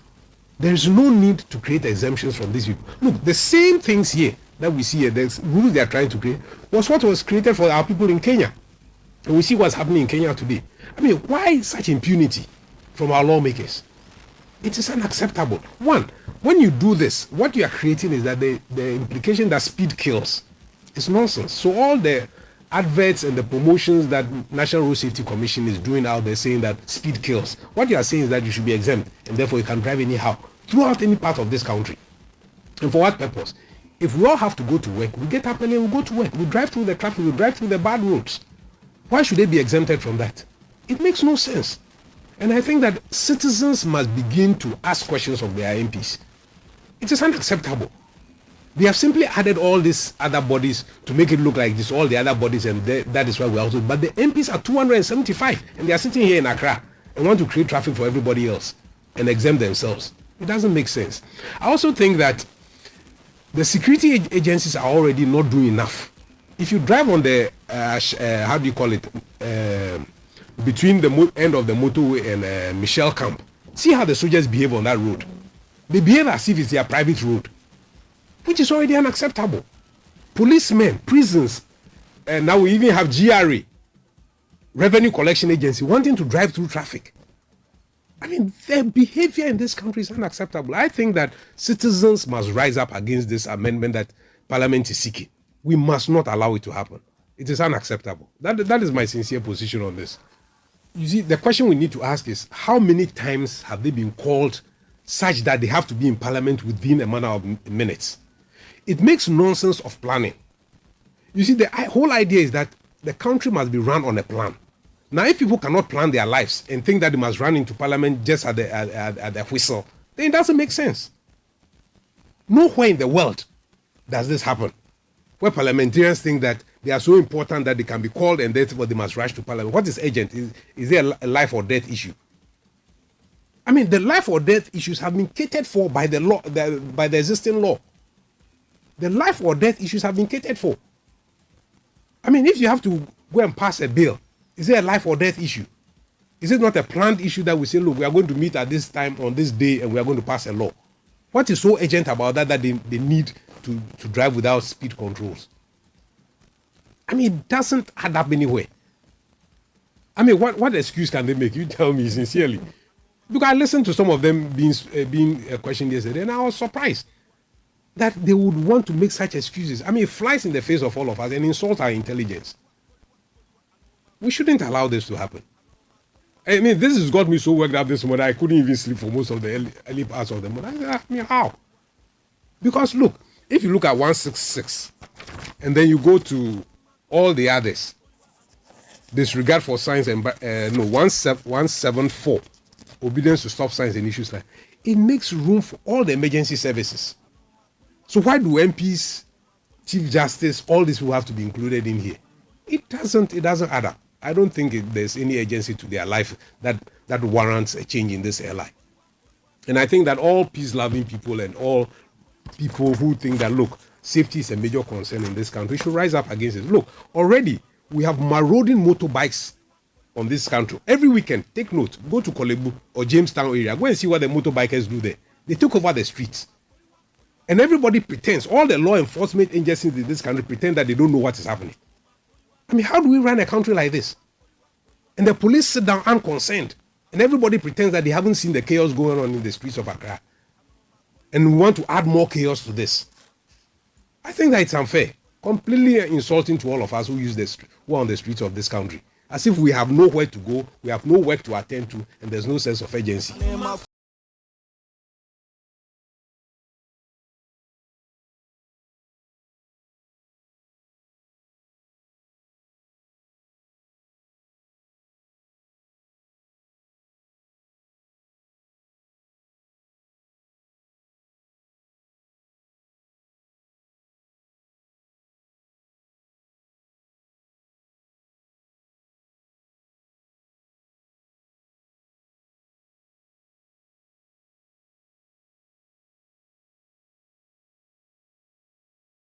Let's get into some quick announcements. Yes, please. Are you a freelancer looking to grow? Are you interested in exploring the gig economy as a source of income? Do you want to learn valuable skills and strategies for success in the gig economy? Then join Absa Bank Ghana's free ready-to-work webinar titled Building Your Hustle, Unlocking Opportunities in the Gig Economy Landscape. We'll be live on Absa Bank Ghana's Facebook and YouTube platforms on Thursday, July 18th at 11 a.m. sharp. Don't miss this opportunity to gain valuable insights and unlock your entrepreneurial potential. Your story matters.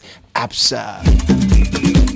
If you're dreaming of Dubai, make it a reality with Global Wings Travel and Tours. Join us for a 6-day all-inclusive tour from 5th to 11th August or 15th to 21st September 2024. Experience the best of Dubai, from its iconic landmarks to luxurious accommodation. Now, this incredible package includes a return air ticket, 6 nights in a hotel, daily breakfast and dinner, Dubai visa, travel insurance, Dubai City Tour, Burj Khalifa 112th floor, aquarium aquarium and underwater zoo, and a lot more. Let's make your Dubai dream come true with Global Wings Travel and Tour. Book now by calling or WhatsApping 055 368 8398 or 0550 188 181.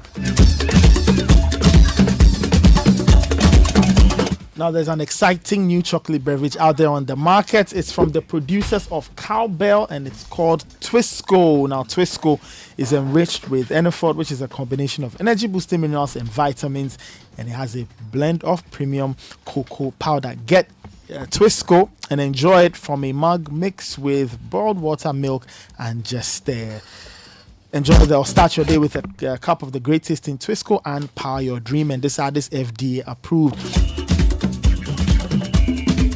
Now, if you're international trade, you're either an importer, exporter, or you play in that space, the Bank of Africa is here to provide the needed support for you to make your cross-border trade transactions very seamless. Whether you are doing warehouse financing or you want an offshore guarantee and all of that, talk to the Bank of Africa on 03024293333 or walk into any of their branches and have a face-to-face conversation with them. Bank of Africa, as strong as a group, as close as a partner.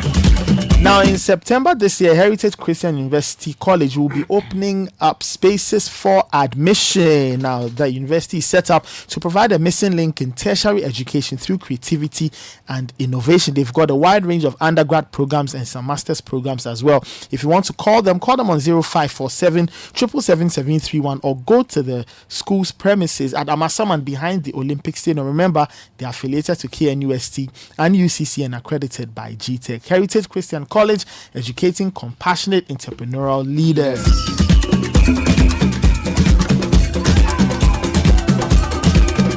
Now imagine launching your career, starting your own business, or embarking on advanced studies within 6 months of graduation at Ashesi. That's nearly every graduate's reality. From Accra to Nairobi, London to New York, Ashesi graduates are noticed and they are leading successful careers. Regardless of what you choose to study, an Ashesi education gives you a strong foundation for life. So visit ashesi.edu.gh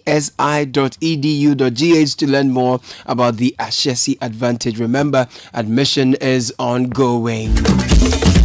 Experience an unforgettable summer escape with your Zenith Visa card. Spend a minimum of 3,000 Ghana cedis in at least 5 transactions and win an all-expense paid trip to the Olympic Games in Paris. Make this summer extraordinary with your Zenith Visa card. Use your Zenith Visa card for all your payments and enjoy the Olympic Games in Paris. For more details, visit www.zenithbank.com.gh. Terms and conditions apply. Zenith Bank, in your best interest.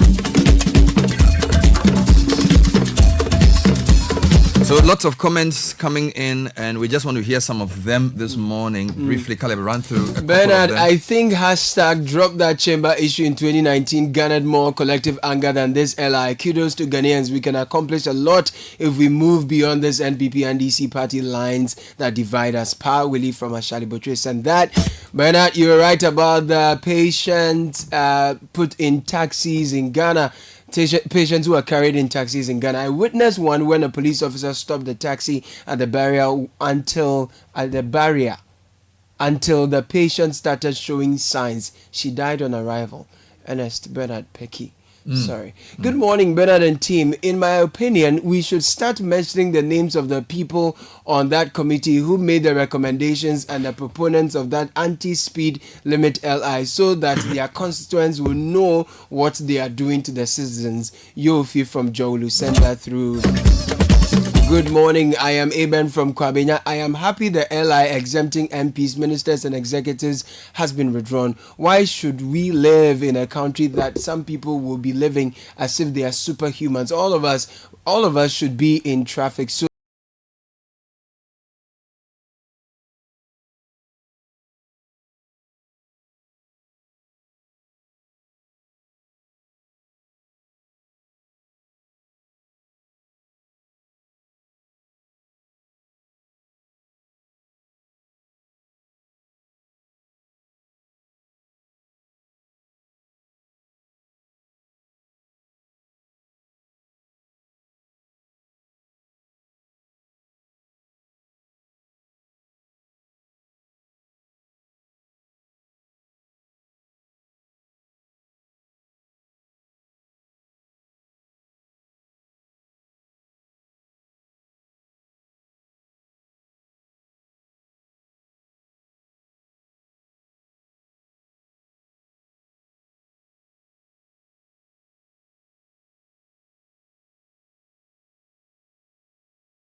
ABSA. This promotion is regulated by the NLA on the Caritas Lottery platform. Your story matters, ABSA. Now the new order of retirement is here. Now you can retire on your own terms with a guaranteed monthly income for the rest of your life. Yes, simply invest a lump sum into the Old Mutual Retirement Salary Plan today and start receiving monthly income to enjoy the perfect retirement. It's that easy. The best part is you get to enjoy salary increase that's 16% in 2023-2024 as well. Call Old Mutual on 050-453-4333 or visit www.oldmutual.com.gh or simply dial *789*01# to request a call or brapad ahontonkwa. Old Mutual do great things every day. Let me give you highlights of that interview that was granted by the member of the committee. This is subsidiary legislation. Is he the chairman? Is the chairman of the subsidiary legislation committee. So a minority member can chair that committee? Yes. Okay, so that's so that committee and then public accounts chairman. Yeah. So this is Dominic Aine speaking to Maru Sanda on the... And then also government assurances. We call it the Speed and Siren Airline. The Speed and Siren. The full speed airline. Okay, thank you very much. First of all, I need to clarify something. I listened extensively to the clip that you played, regarding Mr. Speaker's statement this morning. The Speaker was right. There was nothing before Parliament titled MP Siren legislation or subsidiary legislation to permit MPs to use sirens and then not obey speed limits. All right. The instrument that was laid was the Road Traffic Amendment Regulations. And Umaru, it is a very comprehensive set of regulations that the Minister for Transport, pursuant to the power granted to him under Section 133 of the Road Traffic Act of 2004, I think it's Act 683, was exercising. And if you look at 133, it has a comprehensive list of areas to be covered by legislative instruments that the minister will bring to Parliament. Now, in Parliament, the Subsidiary Legislation Committee is mandated by Article 11.7 of the Constitution to examine legislative instruments or subsidiary legislation that is brought, all right, against a defined set of criteria. First, whether they violate the Constitution or any other law in force, whether they are ultra vires, that is, made in excess of the powers granted the minister under the Mother Statute, whether they, offend the standing orders of Parliament, etc., etc. All right. So when the minister proposed to lay, he first brought the legislative instrument in draft form to the subsidiary legislation committee. Now, the committee, after extensive deliberations, made a number of proposed amendments to the instrument. And the reason why the committee was able to do that, despite what the Mr. Speaker was saying, and I'll come to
the Speaker of Parliament, then ministers of state and so on.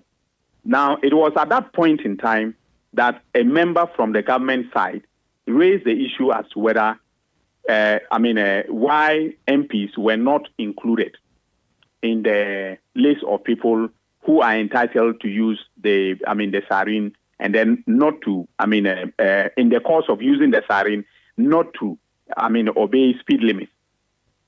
And when it was raised, around the table, all the members were of the view that if you take ministers who are drawn from Parliament, they are our colleagues in Parliament, And so it doesn't make sense to say that they can, when they are in a hurry to get to an official function, they can use a siren, and they are not entitled, they are not limited in terms of, the speed at which they can go, but that we are, as parliamentarians, limited. That was the argument that was made. Subsequently, as chairman, I asked the ministry to take account of all the proposals that were made, including those that I as chairman also noted and asked that they should make substantive revisions to the instrument. That also included whether they will amend proposed regulation the revision of regulation 74 to add MPs to the list. All right. So I asked that they should, go back and consider all the amendments that have been proposed by the committee. And they went and did. Now, Umaru, when they did, they sent it back to the committee for us to vet every amendment that has been proposed. So it was not about sirens and speed limits. It was about everything that had to do with this particular instrument. So I had to, together with the secretariat, go through the hundreds of amendments that were proposed at committee and to ensure that those were, incorporated before the final instrument was laid. I see. So the minister took this back to the ministry, worked with the Attorney General, incorporated all the revisions, and then brought it back. So that is how come that the first video that you played, where Mr. Speaker was referring the instrument to my committee, if you go back, on that day, I had insisted, that I have not seen the amendments that were suggested by the members. And then they said they had written to my secretary. So we got the instrument, we got the the letter and the instrument, and we went through before we came back to the floor and then said that they can go ahead with the laying of the instrument.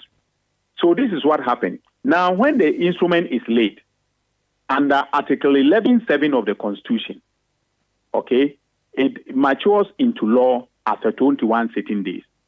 And that's why Mr. Speaker was saying that when it is laid in the process, if we bring a report, which I was going to bring today anyway, if you bring a report and you even recommend that the instrument should be, withdrawn because there is something in there that Parliament doesn't like, you need a 2/3 majority of the members of Parliament to throw the instrument out.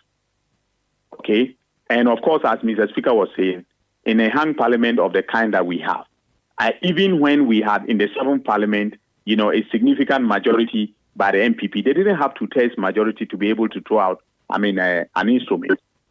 So the point I'm making is that the workings of that committee, people have started, people said we were the ones who,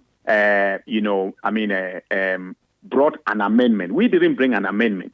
The amendment of the road traffic regulations was brought by the minister, as is the case because once Parliament, passes an act of Parliament, Parliament then delegates the power to make subsidiary legislation, or a legislative instrument, constitutional instrument to appropriate institutions.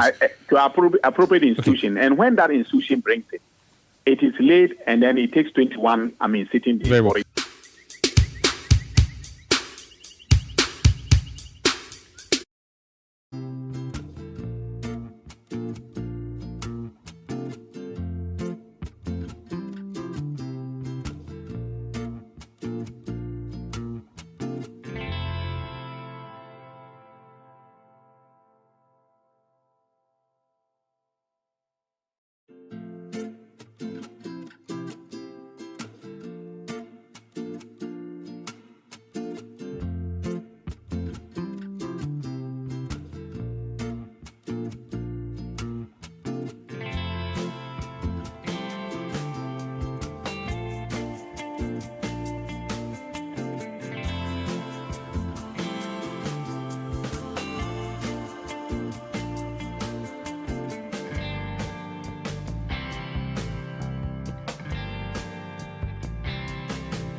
Let's do a quick birthday request, and then we'll bring the issues to a logical conclusion on this law that has generated so much anger, this proposed change. Okay, so this one is coming in from Akushika Sky and the rest of the family. Hey. And it says, on your special day, we want to celebrate the unique soul that you are, your unwavering faith and daily prayers for our family, friends, and your loved ones mean more than words can express.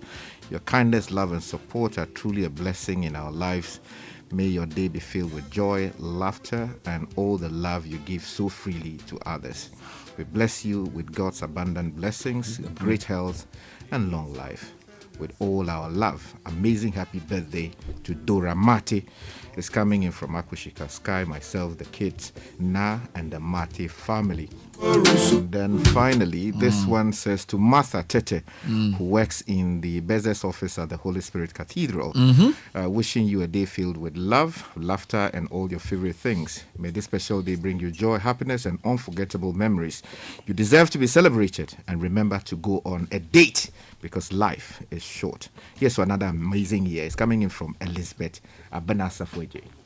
Let me also wish Mrs. Gloria Hosi a happy birthday. Glow. Her nickname, Mrs. Putin. Yeah. Oh my goodness. What an amazing soul. What an amazing soul. Coming in from myself, Richard Skies. Coming from Mauli Chikata. Coming in from the family. To the wife of Kosi Honyo. Yeah. Oh my God. You know Kosi Honyo. But you know, one politician I will miss when they are not in parliament is Katie Hammond. Hey! Look, Senor who's in face, we call him Kosi Honyo. So they had interviewed Senor on the phone. Those were the days of the BDC something. So he came and said, hey, Sky, so let me deal with the issue. That your man, Kosi Honyo.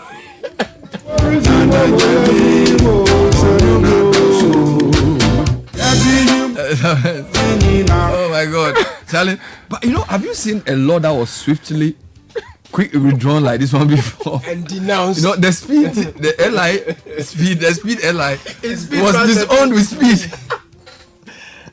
Because it wasn't even the local government minister who took it to parliament. But I feel like yesterday they just found some minister and said, Master, go and read. No, majority of people wanted to step in there, but this was not what we agreed. This thing will be withdrawn today. You know, I think they agreed in the thing silently, and the minority issued the statement that they are not part. So they just found some minister and said, bro, go and redraw that. Charlie, have you seen a law that has been quickly, because it hadn't even got into the main plenary? No, but everything showed that this thing will not stand the test. I mean, last week I was at the function at Burma camp with some senior military officers, and I mentioned that there's a law coming, and made reference to this one, and then I also said to them that if they dare, we will do everything to resist it. Yesterday, one of them called me and said, is that what you were talking about? Thank you. I mean, look. But how could they miss it so badly? My question is, let me ask you a question. You know MPs, is it that, not just MPs, you know that this wasn't going to stand from the first day? Oh, yeah. How come they didn't know? Some of them knew. Okay. Some of them actually believed that it was an exercise in futility. But you see, it's like people are used to taking the citizenry for granted. So let it be business as usual. Once we pass it, let it roll. They will shout a bit and then it will go. But how can you craft a license for recklessness? Go and sit in parliament and craft, structure, license to be reckless on our streets. Go to Kolebu and see how medical doctors, surgeons are suffering because of recklessness on our roads. Even presidential convoys. Are involved. Only a month or two ago, policemen on dispatch riders died. Yeah. Because of the same thing, and you sit down and say, please, from 3 to 4 to 300. Bernard, I think they've got now they have the message. But let me also add, even those who have the permits, and I'm talking about the presidential convoys, they have the permits to drive, beyond the speed limit and do the sirens. They should understand that while they do that, the heat that was expressed yesterday is the kind of heat that people are harboring against them. Okay. So when people see the convoy pass, these days, when people see convoys, they don't want to give way. In fact, they try to. You see, people are angry at this. So this becomes a symbol of the anger. Yes, so it's a, so they should read the mood of the people. The first time we heard that, is it MPP or NDC that on the campaign trail they sit in a bus. They go and then they all move into a bus and then Baumia's people. When the primary time. Yeah, see how people hailed it. Maybe they should do that more. See how people hailed it. They should do bus. You understand? That should give you. That should tell you and tell me that when they sat in the bus, they never got to their destinations. Thank you. There are weightier issues that we should be minded to start dealing with. You know, we are a very poor country, and a lot of people are frustrated. The least thing you want to do is to create a platform of desperation that unites everybody. You are in trouble. We may have our differences, but look at what happened yesterday. It was serious. And you think that the people who called our opposition people... No. Everybody was angry. When the Kenyans were on the streets, did they ask them for their party cards? No way. Or their ethnicity? No. So politicians should understand what time it is. They should just know what time even though you say the matter, so I want to go back to something because we played an audio yesterday of the war against indiscipline. Because that was, I think we are the only people who have an audio depicting the mindset of some of these people in relation to this issue. Because the police, Sasu, stopped the guy and was talking to his driver. Then the guy started shouting at the policeman. So Caleb approaches and then records the interaction and says, "Why are you shouting?" The guy was like, "Why is he stopping my driver? I am an MP." And then Sasu says, "No, I've not arrested you. I've arrested your driver. He was the one driving the car. Let me process him for court." And the man says, "No, because I'm working in the national interest." And he didn't know that he was being filmed. And so he expressed his real feelings in that voice clip, which has become the symbol of the war. But the reason I ask you to top comment is that it seems to me as if some of the people captured in the amendment saw that as an attack on them. And therefore, they need a law to prevent such embarrassment. I think you couldn't have said it any better. Because for me, every conversation I've had regarding this topic in the last 2 weeks has made reference to the war against indiscipline and how, as they put it, members of parliament and politicians were embarrassed. Okay, and this feeling of embarrassment has been vented out onto the police hierarchy. By the political class. By the political class. Yeah. I mean, they will not admit it, but we know, we hear, we know what goes on. And they have pummeled them into submission. So they are angry with the police for partnering with the media house to embarrass them. Exactly. Which is what eventually led to we stopping this thing. Because we are not police. We don't even look like police people. We can't go and stand on the street by ourselves and start arresting people. Now, the police say that, well, we have our own way of doing it. But they are doing it and it's not doing. We have our own way of doing it, and they give all excuses. You know, and while they were giving the official excuses, some of the police were telling us the real issues. That look, the pressure we are getting from the top over this thing, you know, and it beyond that, even some of there's the risk that is some of the police people were who facing were involved. were facing. So like the policeman who's executing the issue, they want give me your name. They want to, he said I'll call the IGP. Yeah, he said I'll call the IGP. I'll call the IGP. Yes, and the IGP won't pick the call anyway. At that time, he stopped picking the calls. But Charlie, if they keep bombarding from all the proper quarters, you will budge, and that's what happened. But do you think this will let them know and learn? Because 2019 they wanted to build a new parliamentary chamber, and the same outcry came. Like people we are already over. People. You see, and the MPs suffer wrongly because they speak. So sometimes when people are angry with the political system, politicians, ministers, the MPs would their first area. So to say you are going to build a new chamber, you might also hashtag called drop the chamber. Yeah. So it seems to me as if almost every 3 or 4 years they cook up these funny things, and then they want to test us. But Bernard, building a new chamber by itself is not wrong. We had challenge with resources, the timing, and to put it in context. What we are saying is that as for this license to be reckless on the streets, it is wrong. It is so wrong. Where you have countries like Rwanda, let Caleb tell you, Rwanda, you need a permit. For instance, if you have a foreigner and you live there, you have restrictions. Some cannot drive after 6 p.m. Some cannot drive outside of Kigali. And in Rwanda, people walk from here to Nsawam. If you are driving, you see the number of people who are walking. Why?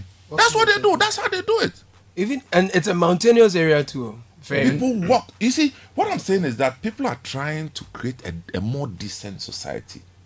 And we are replacing that thing with speed.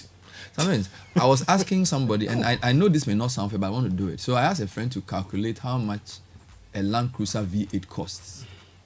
He says right now, yes. So when you calculate, almost 1.9 million or 2 million cedis. Now we are not saying pushing into V8, okay? But I always give the example. We built a health facility at Mepe. Of course, the land was free, but the cost of the structure was, how much was it? I need to check. But it was, I don't think it was more than 2 million cedis. No. It was not more than 2 million cedis. No. It was not. No. Right? And that thing has an OPD, antenatal, maternal, dispensary, and we added 4 bungalows. Yeah. All below 2 million cedis. Yeah. In a community. So imagine. Now, and sometimes I want to make it easy for you. So if an MP has a 2 million CD V8, and there are 275, maybe 70 ministers have it. So let's add ministers to make it, maybe because some of the ministers are doubling as MPs. So let's make it 350. Add deputy ministers, so 400. Chief directors. So maybe chief directors, maybe another 450. Heads of department. So 500. CEOs. Hold on. Let's just leave it at 500. 500. Sky. Mepe is not a small town. Are you telling me that priority? We're not saying pushing into IVA too, but if we could build one health facility at less than 2 million cedis, multiply that by 500. Don't you have not nurses who say employ them? We didn't have a full doctor there. The place when they had a medical team that they put there, and you don't even need a full doctor. A physician assistant. A physician assistant with nurses. So you have nurses who say they've not been employed. If you can put up a health facility like the Mepe one in 500 communities, you think it's not better for Ghanaians? Agenda 500. You see my point? So sometimes our leaders should understand that we've given them privileges. And we expect that they will treat the business with urgency. You get it? This work we did helped us to see development at its poverty. He gave somebody 50 Ghana cedis, a flat victim, 50, as if the man... Yeah. So there's a lot of poverty in the land, and our leaders need to understand that we have sacrificed to create comfort for them. So they should not just get up and do anything they want and talk down to us as if we are fools. That because you won an election means you have more sense than somebody. No. So they will bear the brunt of post anger because they are our representatives there. If the executive misbehaves, fine. But the legislature, we voted for you to go and be there for us. Most of the executive are appointed, apart from the president. The rest are his appointees. But the legislators are directly elected by the people. So you need to reflect the people's mood. That's why in certain countries, people can break away from their parties because they will say, on this matter, I am not voting for it because my people don't want it. And the party cannot do anything. That's when power belongs to the people. But here, we go and the party whips everybody into line. We have to take back even our MPs for them to vote on our behalf, where they don't go to parliament and do what a general secretary or a chairman wants. They should do what the people expect, because sometimes you must take principal positions, not because your party has taken that line. That's the only way you can save this country. Because once you divide a thing on partisan basis, reason leaves the window. Because whether it's tax exemptions, whatever, once it becomes NDC MPP, the real issues get obfuscated. But if you say you are going to deal with the issues on the real basis, there are many issues that are very nuanced. And we expect our parliament to represent us. So don't say we are unfairly targeting you. We are not jealous of you. Do the right thing. Do the right thing. Do the right thing. Stop using politics to deceive yourselves. So it's 9 o'clock. We'll read a few ones. There was a topic I wanted to discuss, but because of time, I thought it was a very interesting topic, right? Where a chief has been arrested because he didn't follow the right procedure in an intervention. The procedure was that he believed some people were doing sun winning in his community. And he then decided to take action and then also construct a road. Re-level the road. Which he believes had been destroyed by the people. And the police arrested him. Okay.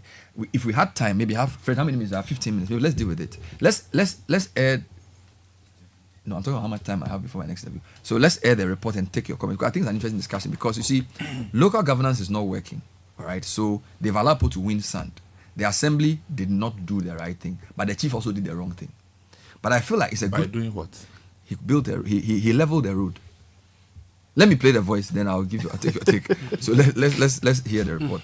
For years, residents and motorists in Nahinso, a community in the Asukwa municipality that borders Bosuntri district and Oforikro municipality, have lamented the poor road network. The road construction was abandoned after the drains were built, which, according to road users, has worsened their plight. We are told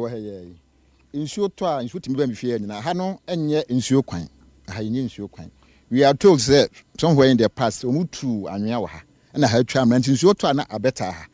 The Hanin you quaint, you quite an ayano, one or boy. Yes, be or high or boy. Can I say assembly no we are aware of the situation here? And will be another sort of boy. It is an anna, Abdumia no boy, a better or more, Munya and no more, and that problem or no on so woman. In your crowd, 8 years in it. Why not, dear? Bly a better hang. It's your talk right here. In your crowd, a man you no my fee, or her. On one about the chickens, big gua, any man who says, ya, the I can't read the sre, so buying, but you be my ena. Kwane de nya kura my bre isuo to aye bre papa isuo ni hirifa odan yi baba kwan nim sei na maka asi nyina ka chirigi si esisi fom na anantia ba yefifiem ti ama ahana nya kura. Pits created on portions of the road due to alleged sun winning activities pose significant threats to road users. These pits often result in flooding on sections of the road, making movement difficult and affecting nearby houses. The chief of Nahinso, Nana Ado Buaman, began filling the pits and the road to make it motorable despite failed attempts to get authorities to fix the problem. However, some officials from the Asukwa Municipal Assembly stopped him, emphasizing that he had no permission to do so. He was arrested by police, but later granted bail over the weekend. I know that they are not ready to come. But I also want to remind them that this place, some time ago, my predecessor, some people, they came and, won sand here. And to the best of my knowledge, anytime somebody wins sand, the then assembly, they came, they collected a levy. It was as a result of the sun winning that has created this vacuum. Here's the case that I've come, and I'm saying that no, this place it has become a debt trap to my subjects around this place. So let me do my possible best to make sure that I will keep the situation, even though I was not the one who created the mess. The assembly insists the chief did not follow the proper procedures before carrying out the road works. Despite the arrest and persistent threats, Nana Boaman is not giving up on the works. You know, I wanted to be sure I understood the full story. The reason why I aired this report that Hafiz, so we may call Hafiz to give us some, but sometimes on the face of it, for me, you know, one of our favorite subjects is assemblies. And we know assemblies are not proactive, they are not working. And the other point is traditional leaders are now showing the way in some circles when they realize that the assemblies are not working. So this chief essentially decided that if the assembly will not listen to me in grading the road, I'll start the work myself. With his own resources. Yes. And then they get the police to arrest him because he didn't follow. His charge will be what? Doing road works without permission. Because the assembly is the owner of the road. Oh, please. Seriously. Please. Nothing will happen. Nothing will happen. I mean, it sounds rather embarrassing. Yeah. It sounds rather embarrassing. And this is Ashanti region? Yes. This is called Nahinso. And this is the chief who has approached the assembly. Many times. Many times. Assembly, granted, may not have the resources. Chief probably would just be leveling because I don't think it's an asphalt anything. Yeah. Will be leveling the road and he gets arrested. And the police also went to arrest him. But the assembly has the RECSEC and the DISEC. So if the assembly tells you that there's some chief misbehaving, they will come and arrest you. But won't you find out? Let me talk to Hafiz to get more insights on this. Hafiz Tijani is our Ashanti Regional Bureau Chief. Hafiz, thanks for joining us. This story sounds very strange to us. My understanding is that there were pits created by sun winners endangering people's lives. The chief approaches the assembly to fix it many times and they don't. The chief decides to use his own resources to fill the pits and he gets arrested. Is that what the story is about? Exactly, Bernard. So the chief is saying that Nanado Boaman is saying that he came to meet the problem there. He doesn't know whether it was his predecessor who allowed people to come into the area to carry out the sun winning activities. So he says that the nature of the road is being compounded by the pits that have been created by the sun winning activities he came to meet.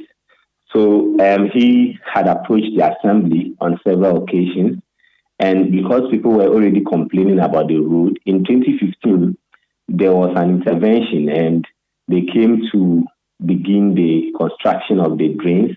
So after the drains were done, the contractors left the site. Then the pit issue also came up. So the community is also close to the Oda River, which also passes through the community. So whenever it rains, because of the nature of the road and the pits, the water is not able to flow. Or when the water from the Oda River overflows its banks, it goes into the pits and onto the streets, which is not good. And people struggle, especially during the rainy season. So he thought that the complaints were too much. So he had to take it upon himself. He said some of the residents and commuters came to him and said they wanted to demonstrate. And he told them they should wait, they should hold on so he can intervene as a traditional authority in the area.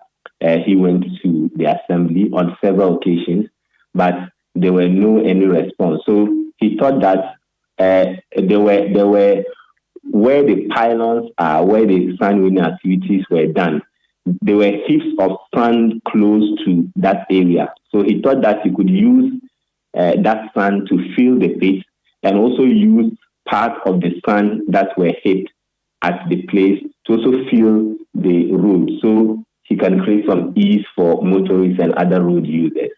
So while at that, the assembly member and other unit committee members informed some officials of the ASCO assembly Then they came around to stop him, then invited the police to pick him up. So he was sent to the Ascot police station over the weekend. Then the commander intervened. They granted him bail. Then later on, he was told on Monday he was told to report again, and that is all about the issue, Bernard. So he got some people to fill the pits and used some of the sand to level the road using his own resources. And the crime is that he does not have the authority to do that as a chief. Yes, that is the explanation from the assembly. When I spoke to the MC yesterday, he said that was the report the officials came to give. The chief had not come to tell the assembly what he was going to do or that he was going to undertake this exercise, and that there are engineers at the assembly. Usually you have to follow the due procedure in getting them involved so that they will know the demarcations and other technical advice they can offer whenever such issues or such exercises. So it means that the DC endorses the arrest of the chief. Yes, he said completely that because there was not any official permission granted to the chief. He thought that the officials were just there to do their work of enforcing the law. Wow. We'll see how the story pans out. So he's has he been charged? Do you know if he's going to be arraigned before court? Well, he said he was granted bail and was told to come back to the Ascot police station. So he went there. The commander told him to go. They were still investigating, also contacting the assembly to know the full issue or why they were pursuing this matter. Thank you, Hafiz, for that information. So yeah, that's the story. I like to bring this story up because local governance is very important, and a lot of the things that happen in our communities happen because local governance is failing. And I think this is a really good example of that. Where I know I have an example of this. Where in my area there was a time we wanted to contractor many years ago, 2017 or so, 16, had come to pour material on the road. It was causing traffic and flooding. So people decided they were going to spread the thing, yeah. He said, no, don't touch. He says for us, don't come and touch our material. So the inconvenience, endure it. But until we feel like doing it, we'll do it. So don't come and touch it. So maybe the assemblies are like the MPs. Our next target should be them. If they control this type of thing.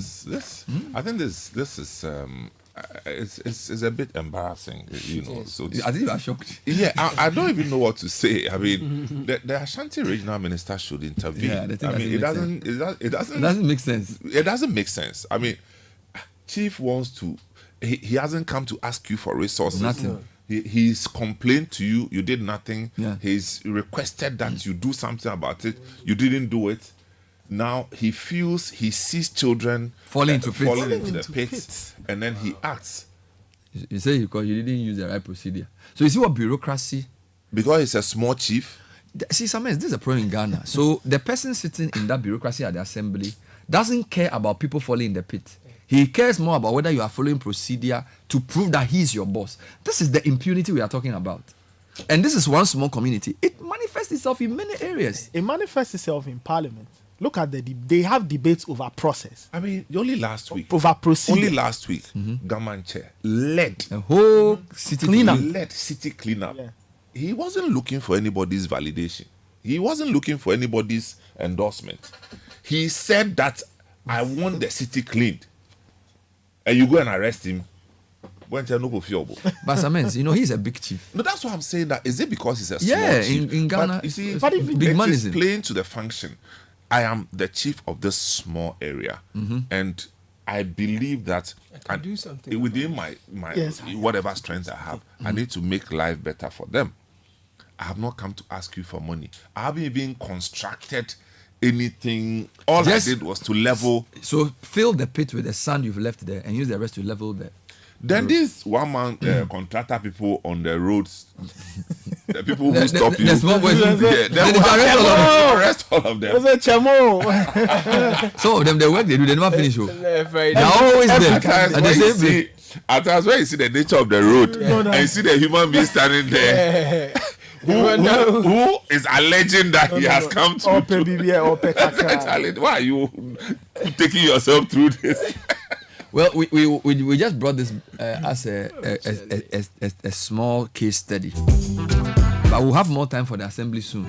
Citi Breakfast Show will take a short break. Stay with us. This is the Citi Breakfast Show, the city's biggest conversation.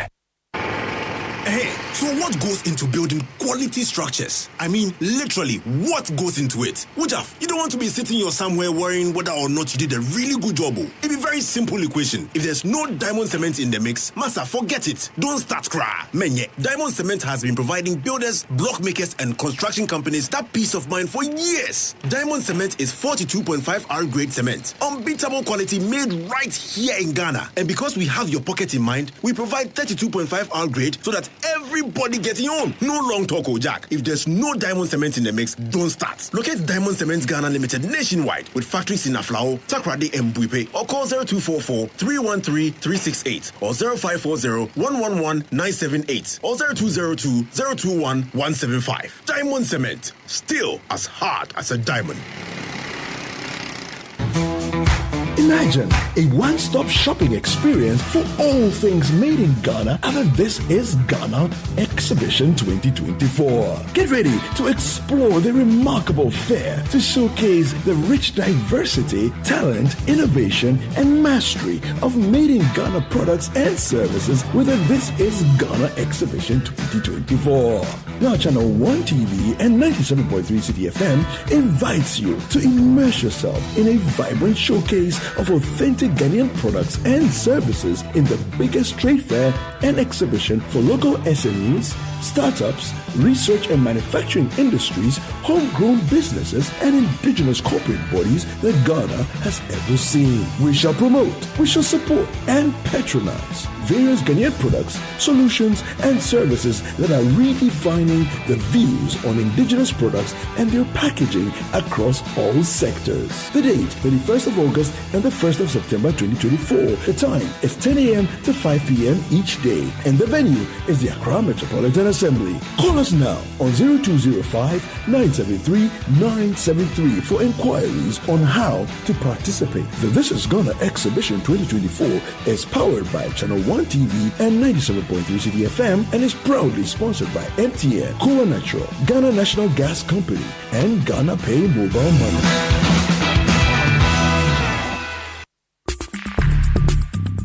Join the conversation on the Citi Breakfast Show on Facebook at facebook.com/Citi97.3, Twitter at twitter.com/Citi973, and Instagram at instagram.com/Citi973 with the hashtag CitiCBS.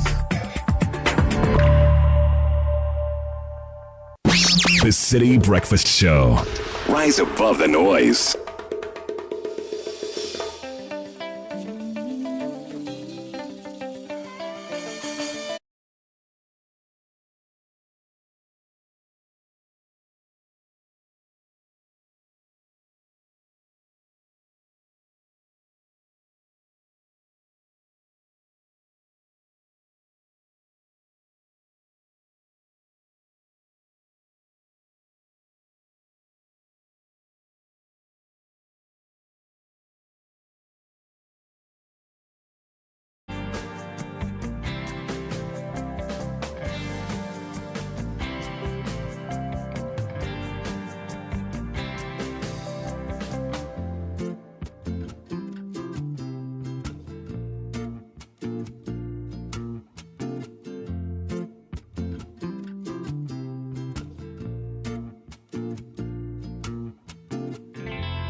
Sorry, but past 9. 15 minutes past 9 on the Citi Breakfast Show. Buy my ship.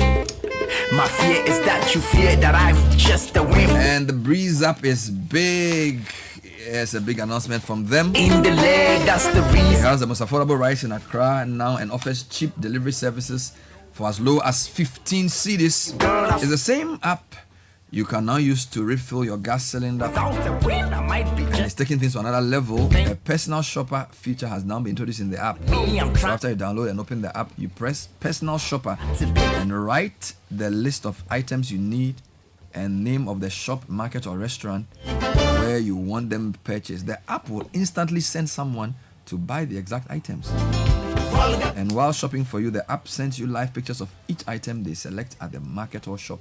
Once you agree with the picture and price, You climbing out a hill. the personal shopper will pay at the shop and bring the items to you while you relax at home. the means. To avoid the stress And and go the traffic, the future what? let the personal shopper feature of the Breeze app will do everything for you. Money and marrying the It's house. on the Google Play Store and the App Store, so download the app now and try it. Even savory, quavery. They flicker your emotions. So we have friends from GCB Bank PLC to talk to us about the new addition to their offerings. It's called the Pan-African Payment and Settlement System, or the PAPS, allowing you to make quick and easy cross-border transactions. And in studio I have Linus Kumi, who's the head of corporate banking for GCB Bank Limited. Good morning. You just called me limited. I am PLC. Oh, okay. So you are a publicly listed company. All right. yes. So it belongs to all of us. All of those who us, own including shares. you. Amazing. So you're head of corporate banking. Welcome, Linus. How are you? Thank you very much, Wonderful. Bernard. I also have Andrew Eduose, who's the head of transactional banking. Good morning. Good morning, Ben. Good to have you. How are you doing? I'm good. And you?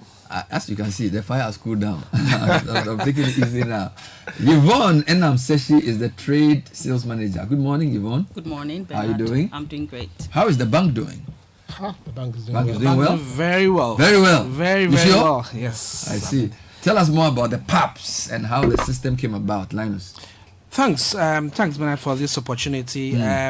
PAPS, which is the Pan-African Payment Settlement and Settlement System, is a cross-border payment platform that allows us to do cross-border payments. I like to go into an example that will sit with our customers and our audience. You can imagine you are in Ghana and you are facilitating trade in Nigeria. What PAPS does for us is that you'll be able to use your CD to be able to make payments, and the receiver or the beneficiary in Nigeria receive that payment in Naira. Either two, we will have gone through 2, 3, 4 banks. I'm in Ghana and I'm dealing with somebody in Nigeria or Lagos, Abuja. I transfer through New York or through London if it was pounds, or Frankfurt if it was euro. Go to 3, 4 correspondent banks before it gets to the beneficiary. That adds cost. So that was a SWIFT system. That was a SWIFT system. SWIFT system is still relevant when it comes to international payments. But with African payments, cross-border payments, there's no need to travel all around various countries to be able to deliver a service that we can do within ourselves. So PAPS is our SWIFT. PAPS is taking charge of our payment sovereignty. Payment sovereignty. Payment sovereignty. So it means that CD to Naira without going through dollar. Without going through dollar. That's amazing. That's beautiful. That is what is going to make our SMEs be able to sit in Nelerugu or sit in a border town in Aflau and still be able to do business across the borders without having to move through London or Europe, without anybody having the courage to say, I'm switching off payments today. I like that. We will be able to trade amongst ourselves. All this I talk about after and AU discussions about trade. Without the payments, we cannot be able to achieve that. Wonderful. And what GCB is saying is that we've pioneered this, we've led the discussions across Africa, and we are positioning ourselves to be able to deliver that service for our customers and all those who want to be involved in this cross-border trade activities. So let me come to Andrews. Andrew, which countries are we looking at? Where does PAPS work? Oh, thanks, Ben. And just as Linus has talked about all the benefits or the importance of PAPS, we are excited about it. PAPS just took off barely a year and a half ago in terms of transactions, and so far PAPS is in 59 banks across 8 countries in Africa. In West Africa, took off in West Africa, it's in Ghana, Nigeria, Sierra Leone, Liberia, Guinea, Gambia, and now live in Djibouti, Kenya, and Zimbabwe. It will very soon be available in Rwanda, Zambia, Malawi, and Tunisia. So it's expanding fast. There's an intense conversation going on with the Francophones, and when we get the Francophones, we will get them block. So we are like likely come as a big group. Yeah, because the countries you mentioned are mostly Anglophone. Ghana, Yes, Gambia, yeah, Anglophone. Sierra Leone, Liberia. Guinea is Francophone, but they are on their own. Yeah. Okay. And then you mentioned Malawi, Zambia, Zimbabwe, Kenya. So a lot of English-speaking countries. A lot of English-speaking countries. So sooner than later, we would have the Francophones join. And because we are surrounded by Francophone countries, it will enhance trading between them once that come about. The aim of PAPS is to get across Africa in a couple of years, most countries across Africa in a couple of years, so that the whole essence of what this drive is about becomes clear and becomes so for now, it's achievable. active in West Africa. Largely in West Africa. Largely East West Africa. And East. So West and the eastern part. You could Not say really, South with Zimbabwe part of it. but not really central yet. Yes. But if you look at the trade flows, it's West Africa a lot, South and East as well. Yeah. But Linus was saying that it's GCB that has championed PAPS. Is it GCB that? So we explain better because PAPS, I've heard PAPS before. Yes. We have been at the forefront of this. You know, the conversation around this has been ongoing for maybe 3 years, but transactions started actually in 2023, and we were the first bank to integrate and transact. We were the first to do a transaction. But why is it taking you so long to come and tell us? Because some people have already spoken about PAPS. So yes, I'm hearing. In fact, I read announcements on PAPS today. So if you were the first to do it, why are you now the last to say it? Oh, we have been. Or you're waiting for the right opportunity. You could say that. You get my point. It should have been something you have said much earlier. No, GCB is Ghana. GCB is a systemic bank, so we may not necessarily make the noise of handling it, but we champion the PAPS agenda. Today, if you look at the entire flows that goes through the PAPS system, GCB contributes close to 37% of that flows that go through the PAPS system. Wow. We've worked in the background. We've ensured that, look, our customers are enjoying what PAPS seeks to bring on board, and then we'll make the noise. The noise here is for Ghana to be on. It's no more of a competition, but to be able to have that control of our payment structure. Is this something the customers and clients were demanding, or something that you, the banks, felt like, you know what, this SWIFT thing is too slow? So it's more demand side kind of thing or supply side? How do you see that? No, so I'll give you an example. Prior to this, you know, we have a lot of students from Nigeria in our university, etc. Yes. You know how they were getting monies? The people who put it in bags, travel across the border. If you're in Nigeria, you will have to go through Benin, you have to go through Togo, anything at all can happen. So there was the need. Exactly. And you know the dollar situation in West Africa. So there was the need for us to be able to breach that gap. We, for example, GCB, we collect fees for most of the universities you have in Ghana, University of Ghana, Tech, etc. So somebody lives in Lagos, he has to pay USK and UST, exactly, and maybe 5,000 CDs. He goes to his your bank, he goes pays in Naira, and then UST receives it in CDs. Straight. There's no dollar business anywhere along the line, which is something that adds value to what the customers are seeking to do. So I'm trying to understand. So does it mean that you don't need GCB to be in Nigeria? No, not at all. But once it's a bank that you we work have with, a bank that is connected on the PAPS system. It pays in that bank. It appears in GCB. In local currency. In local currency. Same day. 2 minutes. Same day. 2 minutes. 2 minutes. 120 But that's seconds. That's powerful. That means that you can actually do business in seconds now. Yes. Let me talk to Yvonne. Yvonne, so you've been sitting here quietly. So you also launched or refreshed your mobile app, right? Talk a bit about that and how that connects to all of this cross-border thing we're discussing. Okay. Thank you very much for the opportunity, Bernard. For us at GCB Bank, it's of paramount interest to us to ensure that our impact is felt beyond the four corners of our banking halls and our fiscal structures. And so I'm thrilled to announce to our cherished customers today that effective 1st August this year, PAPS will be live on the mobile app. What does this mean to our customer? You're saying that we are putting PAPS in your pocket. And so we're giving you the flexibility, we're giving you the power to choose when and where you want to perform your PAPS transaction. It would also be interesting for our customers to know that our technologically advanced and award-winning mobile app guarantees swift, efficient, cost-effective, and secure transactions.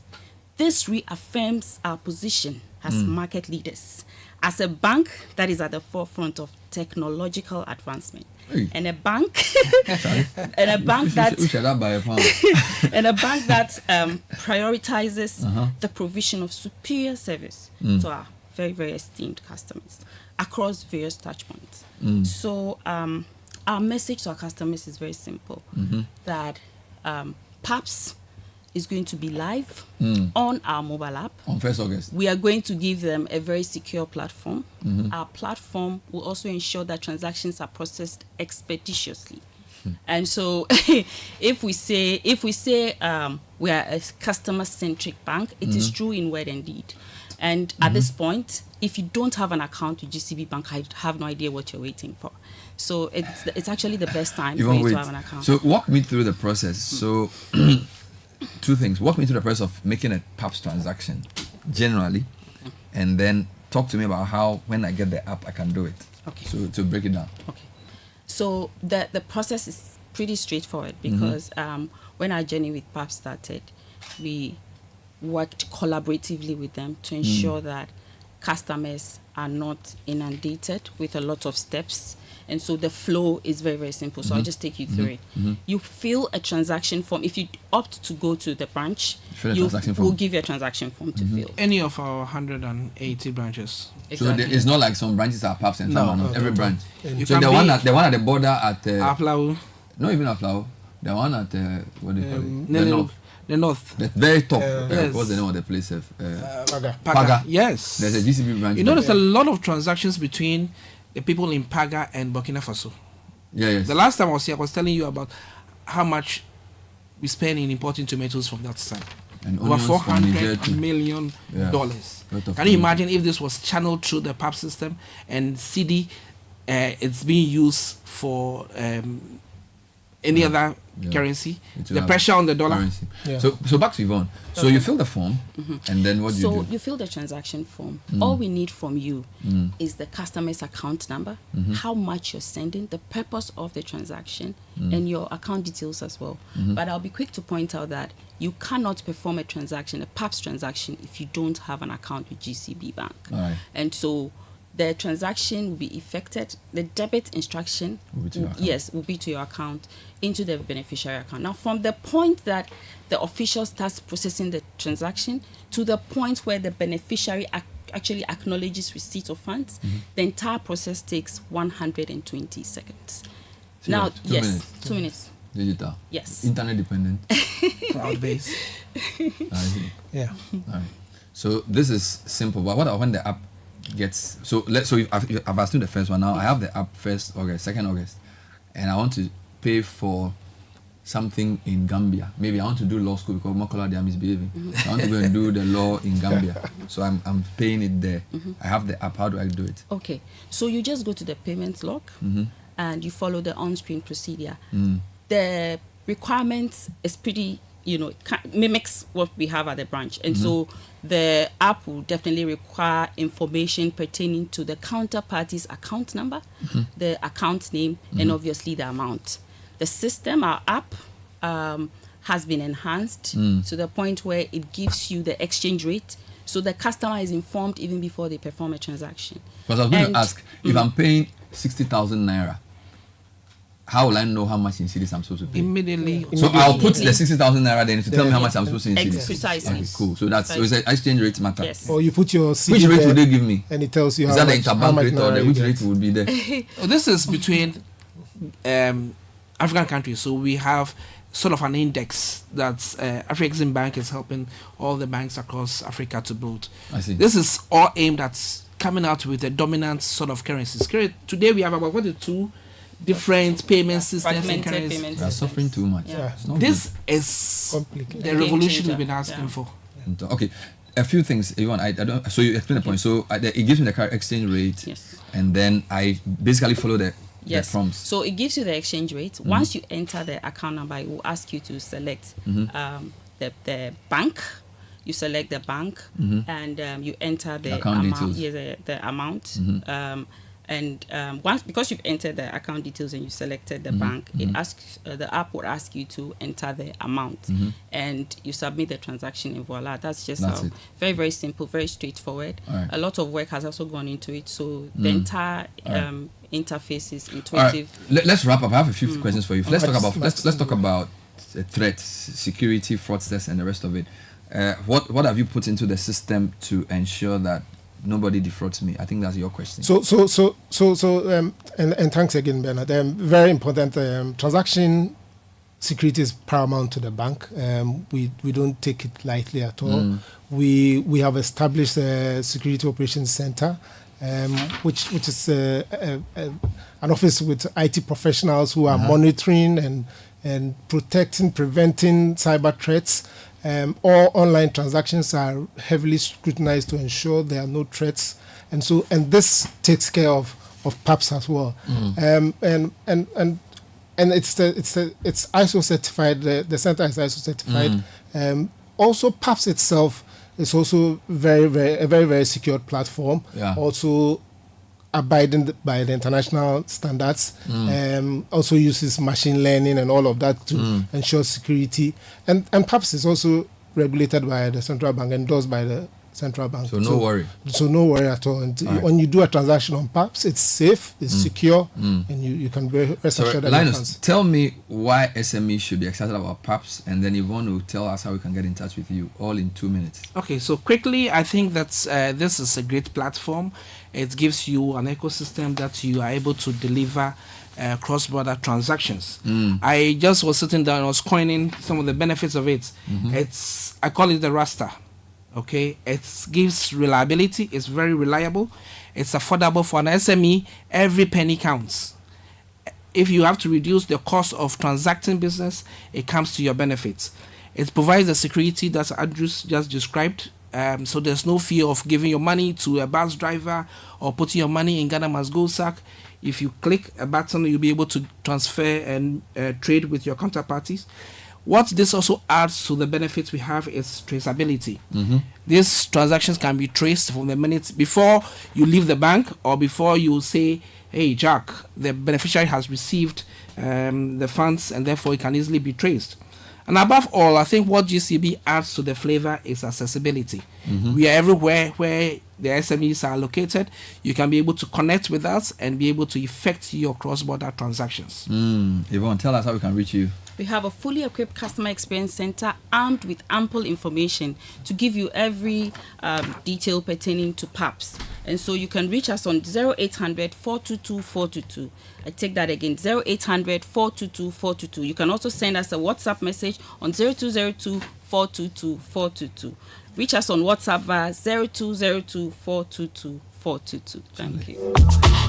One is powerful. Yvonne Enam Seshi, Trade Sales Manager. Andrew Edu Osei, Head of Transactional Banking, and Linus Kumi, Head of Corporate Banking, GCB Bank P. Show.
Nice Citi Breakfast Show. It's still the Wednesday edition. Grab a cup of Twisco. Twisco. What is Twisco? For the producers of Cowbell, we are bringing you a chocolate food drink with a blend of premium cocoa powder enriched with NF4, a combination of energy boosting minerals and vitamins, including B vitamins, C, D, iron, and more. It's only 20 grams. Can be found at your nearest neighborhood store. And guess what? It's only 1 cedi 80 pesos. I mean, that you can actually 1 cedi 80 pesos. You know, it's very, very cheap. Now add milk and stir and drink your way to happiness. It's FDA approved. Now I need to say this: the Arab Bank for Economic Development in Africa, BADIA, is celebrating its 50th anniversary here in Accra, Ghana. A time for elevation to a whole new level of the growing partnership between Africa and the Arab region. Now, BADIA will use the occasion to bring together heads of all its top financial institutions from the Arab world and Africa for a historic launch of the Arab Africa Financial Consortium, the AAFC. It's on Sunday, 21st July at Kempinski Gold Coast City, and it's a new bold partnership initiative to unlock significant funding streams for the economic transformation of the continent.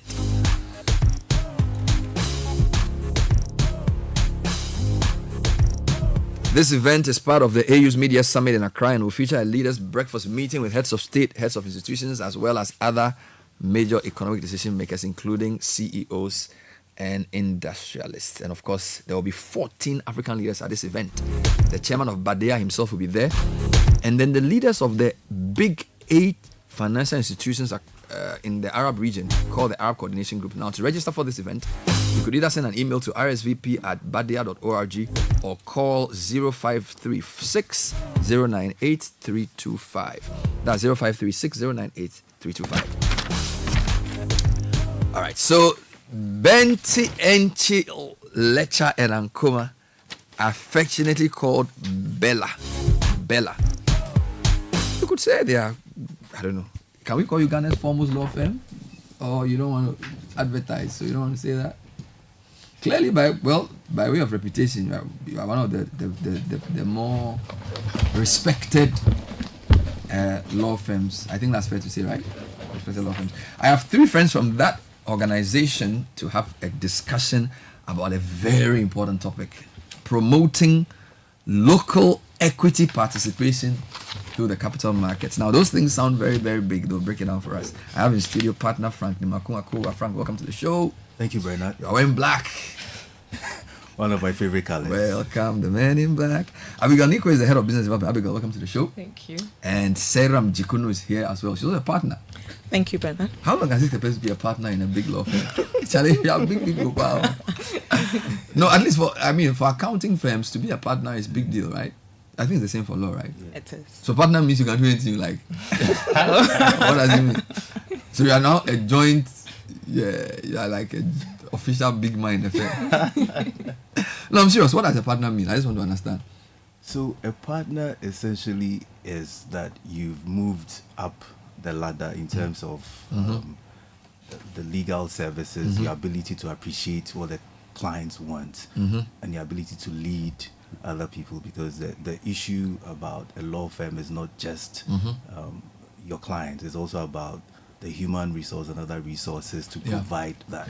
And so if someone is going to become a partner or is a partner, that person actually should have the required leader. What is localization, and Frank, and why is it important for a country like Ghana? All right, thank you, Bernard.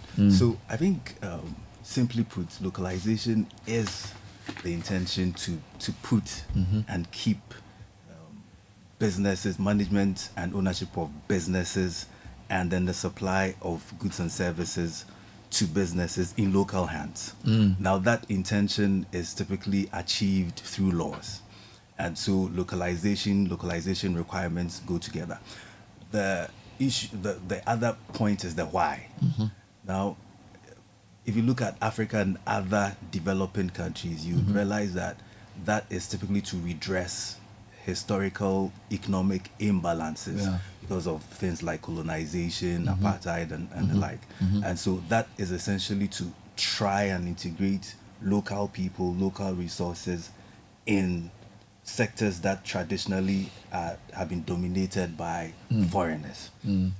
The goal is to transfer skills and knowledge, to distribute wealth locally, and then to ensure that, to safeguard national interest, so that you don't have the critical infrastructure in the hands of foreigners, or at least to minimize that.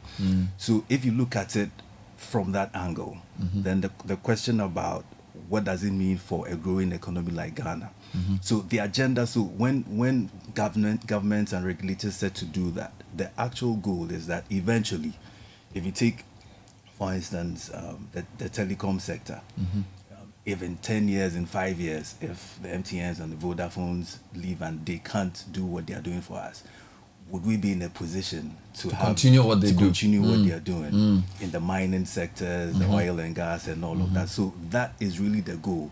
That one day, because some of these foreign entities come from certain countries. Now, if one day we wake up and we're enemies with those countries and they want to squeeze us out, what happens? So that is the goal, that as much as possible, we have a timeline to make sure that we have local people who can step in to do the thing. All right. And we'll talk about the capital market and why that becomes a vehicle. But Sarah, so talk to us about some of the issues, because he was talking about localization requirements. What are some of the issues in implementing these requirements in Ghana? So with issues, we have lack of capacity and lack of finance, and then we also have lack of effective enforcement and monitoring, and then passage of impracticable laws. So when it comes to lack of capacity, to have effective local content, you really need local actors to have the ability, skilled workforce to take up the opportunities that have been created by the law.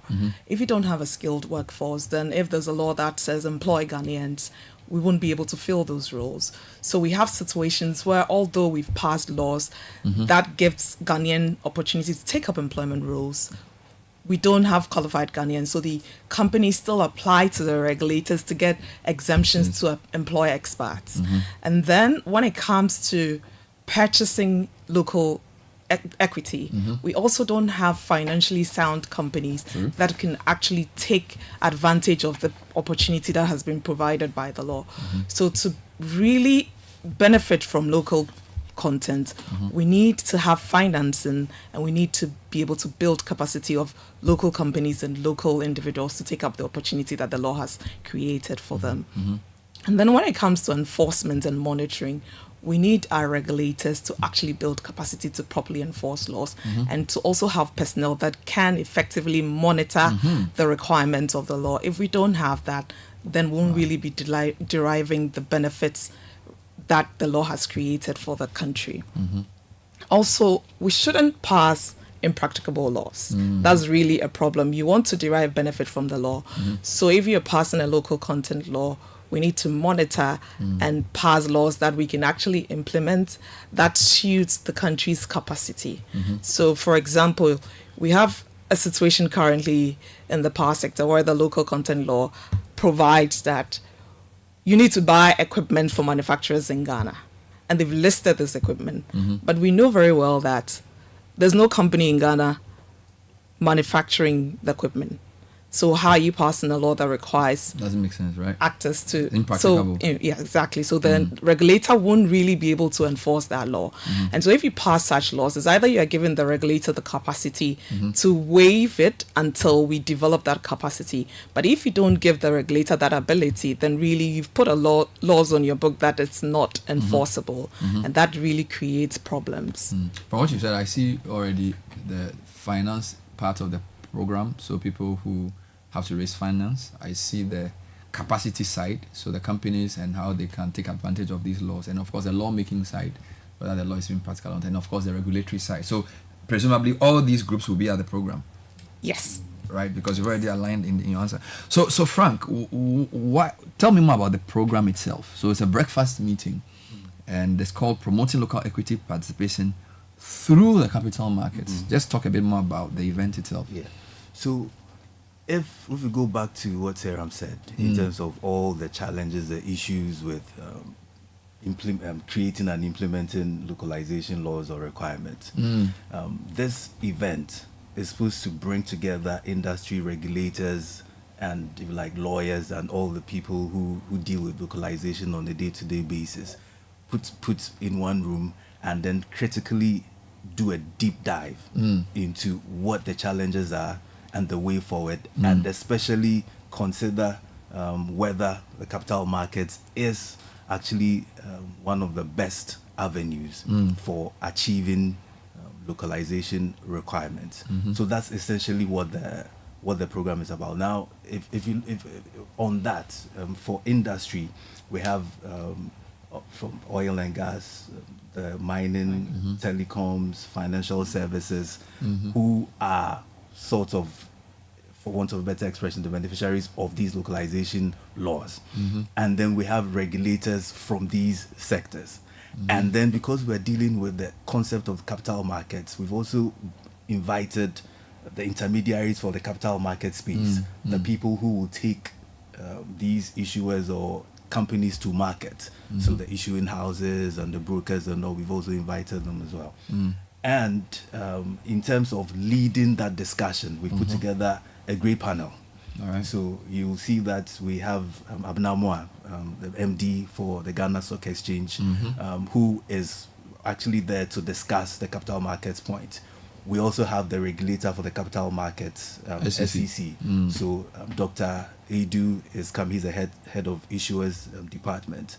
So to also give us a certain broad overview from their perspective, and then from the Minerals Commission, Mr. Ayisi, who's the head of the Minerals Commission. Okay. And then Bank of Ghana, we have the head of the licensing department for the fintechs. Okay. Because remember that localization requirements that goes to the fintechs as well. So there's a requirement for the fintechs or the payment systems entities to have at least 30% Ghanaian shareholding. So they are also there to discuss all of those issues that they are faced in trying to implement or enforce those laws. So that is essentially So it's what a the program presentations is about. and panel, or just So panel? it's a discussion. Discussion. And there'll be food to eat to help to let the discussion land well. Exactly. Yes. And that discussion obviously will be moderated by our own Bernard Davle. Okay. Very, very important indeed. So, Abigail, tell me more about this event. When is it? What time is it? Where is it? Is it by invitation, or can we just come and say we are local people, so we also want to come and talk about the issue? Not at all. So this is an in-person event. All right. But then you can register online if you visit our social media handles, Benti Enchil Lecture and Ankoma on Facebook, LinkedIn, and then also on our website, www.bentienchil.com. We have splashed our links all over. You can register, and then you'll get a confirmation of your registration. The event is happening tomorrow at Accra Marriott Hotel. The time is 8:30 a.m. to 9:30, which is just a networking session. And then the event actually starts from 9 o'clock to 11:30 a.m. There'll be food. There'll be lots of rice food. and stew, very plenty. RSVP. So if somebody wants to register, if you can just go back. There's a can you register online, or you have to call? You can register by visiting our social media handles on Facebook and LinkedIn to be precise. Benti Enchil, Lecha, and Ankoma. It's a mouthful, yeah. There's a lot of T's and L's in there. Benti Enchil, Lecha, and Ankoma. Okay. That's how your name is on Facebook. Yes, or visit. You didn't leave anything website. out. You didn't even say Bella. It's Bent. The whole with the hyphen, everything. Of course. Hey. Or visit our website, www.bentienchil.com. That's easier. Or you can just Google us, Benti Enchil. And then we'll register. Yeah. Do we pay to come? Not at all. But you need to justify your inclusion. Of course. Okay. Of course. Some of us have meant the food. That's why we want to come. So you have to, interesting stuff. So Frank, just before you go, you do these things every now and again. I know, I think it was last year or so, you did something on commercial paper. Yeah. So what's that? Is it like part of your thought leadership, big man role in society kind of thing? Yeah, so we like to think that we do more than law. Okay. So that whatever we do has to affect society in a positive way. Yeah. So remember that, like you're saying, last year we did something on commercial paper in collaboration with the Ghana Stock Exchange and Stanbic. Yes. Now you realize that I think you emceed the launch of it.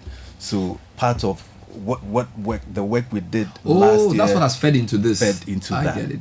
Now, this again, localization, there's been discussions, talks about the challenges and all of that.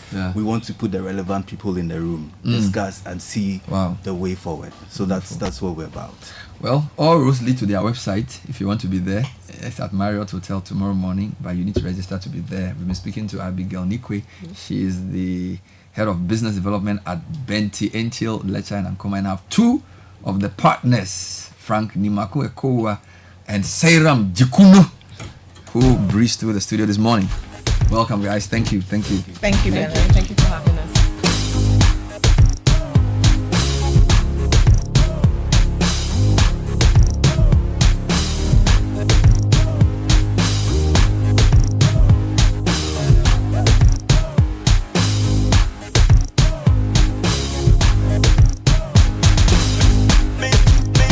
5 minutes to 10, Beacon College International presents Summer School on the theme providing 21st century learning skills through STEM education, extracurricular activities, and honing soft skills.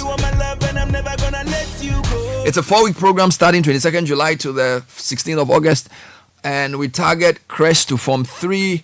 Open to all. This summer program will have weekly specific themes such as famous inventor, Victorian times, arts everywhere, etc. Activities include arts and crafts, digital art, coding and partnership and programming, Afro dance, cultural dance, skating, music, piano, flute, violin, trumpet, mathematics, English, science, pottery. It's basically a potpourri of exciting activities. And you can call 050-859-8121. That's 050-859-8121. Or Instagram Beacon College International, or simply come to Rochester Link off South Boundary Road, Community Asian Lashibi, to be part of this summer school. And Latest Film is inviting us to their showrooms to experience the difference of high quality mattresses and furniture crafted with our ultimate relaxation in mind. Picture waking up refreshed, rejuvenated, and ready to take on the world. That's the Latest Film promise. Invest in your well-being. Choose Latest Film. Otherwise, you do yourself. Latest Film is your partner for life. Visit us today and sleep better tonight. Call us on 0302-231-155 or 0302-08499, or visit us online at www.latextfilm.com. Hello, Bernard. Today is the birthday of Apostle Professor Kodia. He's the Vice Chancellor of Pentecost University.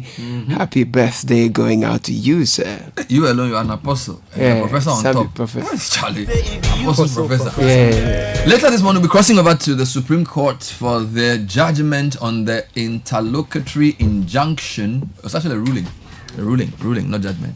Ruling basically means the whole case is not over. Judgment means everything is done. Right. So the ruling on the interlocutory matter, where Richard Sky and Amanda Odwe are in separate cases asking the Supreme Court to say that transmitting the human rights and proper sexual or family values law to the president is unlawful. This is not the substantive matter. So whether the injunction is granted or not, the real case has to do with whether the law is constitutional and whether the Supreme Court should tell the president that he should not sign an unconstitutional law. But for now, it's whether the parliament can even transmit the law to the president, because the secretary of the president wrote to the clerk of parliament asking him not to transmit. They want to stop it. It shouldn't go there. As the lawyers would call, they wanted an estoppel. They want to stop it in motion. Thank you. So we're going to cross over live to the Supreme Court, and this is chaired by her. There's a funny thing. The CJ's title is the Chief Justice of Ghana as by law established. Yes. That is the full title. Oh, the Chief Justice of Ghana as by law established. I tell you. So if you want to introduce Her Ladyship Justice Tokono, yes, I forget Get Tokono, you say. So this panel is chaired by Her Ladyship Justice Gertrude Tokono, who is the Chief Justice of Ghana as by law established. I'm telling you. You have to add, she's not Chief Justice by the whims or caprices of somebody. As by law she's established. She's the Chief Justice as Charlie, it be serious thing. The first time I heard it, I was shocked. It's too long. No, but it also tells you the importance of law, right? That she's not the Chief Justice because the president thought that no, the position is ingrained in law. As by law established. Yes, so she's the Chief Justice as by law established. Yeah, man. No, if you're big man. No, may the law establish as. I'm the host of the Breakfast Show as by law established. So Zoe will bring us the news at 10 and then we'll cross over to the Supreme Court. In fact, today is my manager's father's birthday. And you left it too late. So, you know, don't try.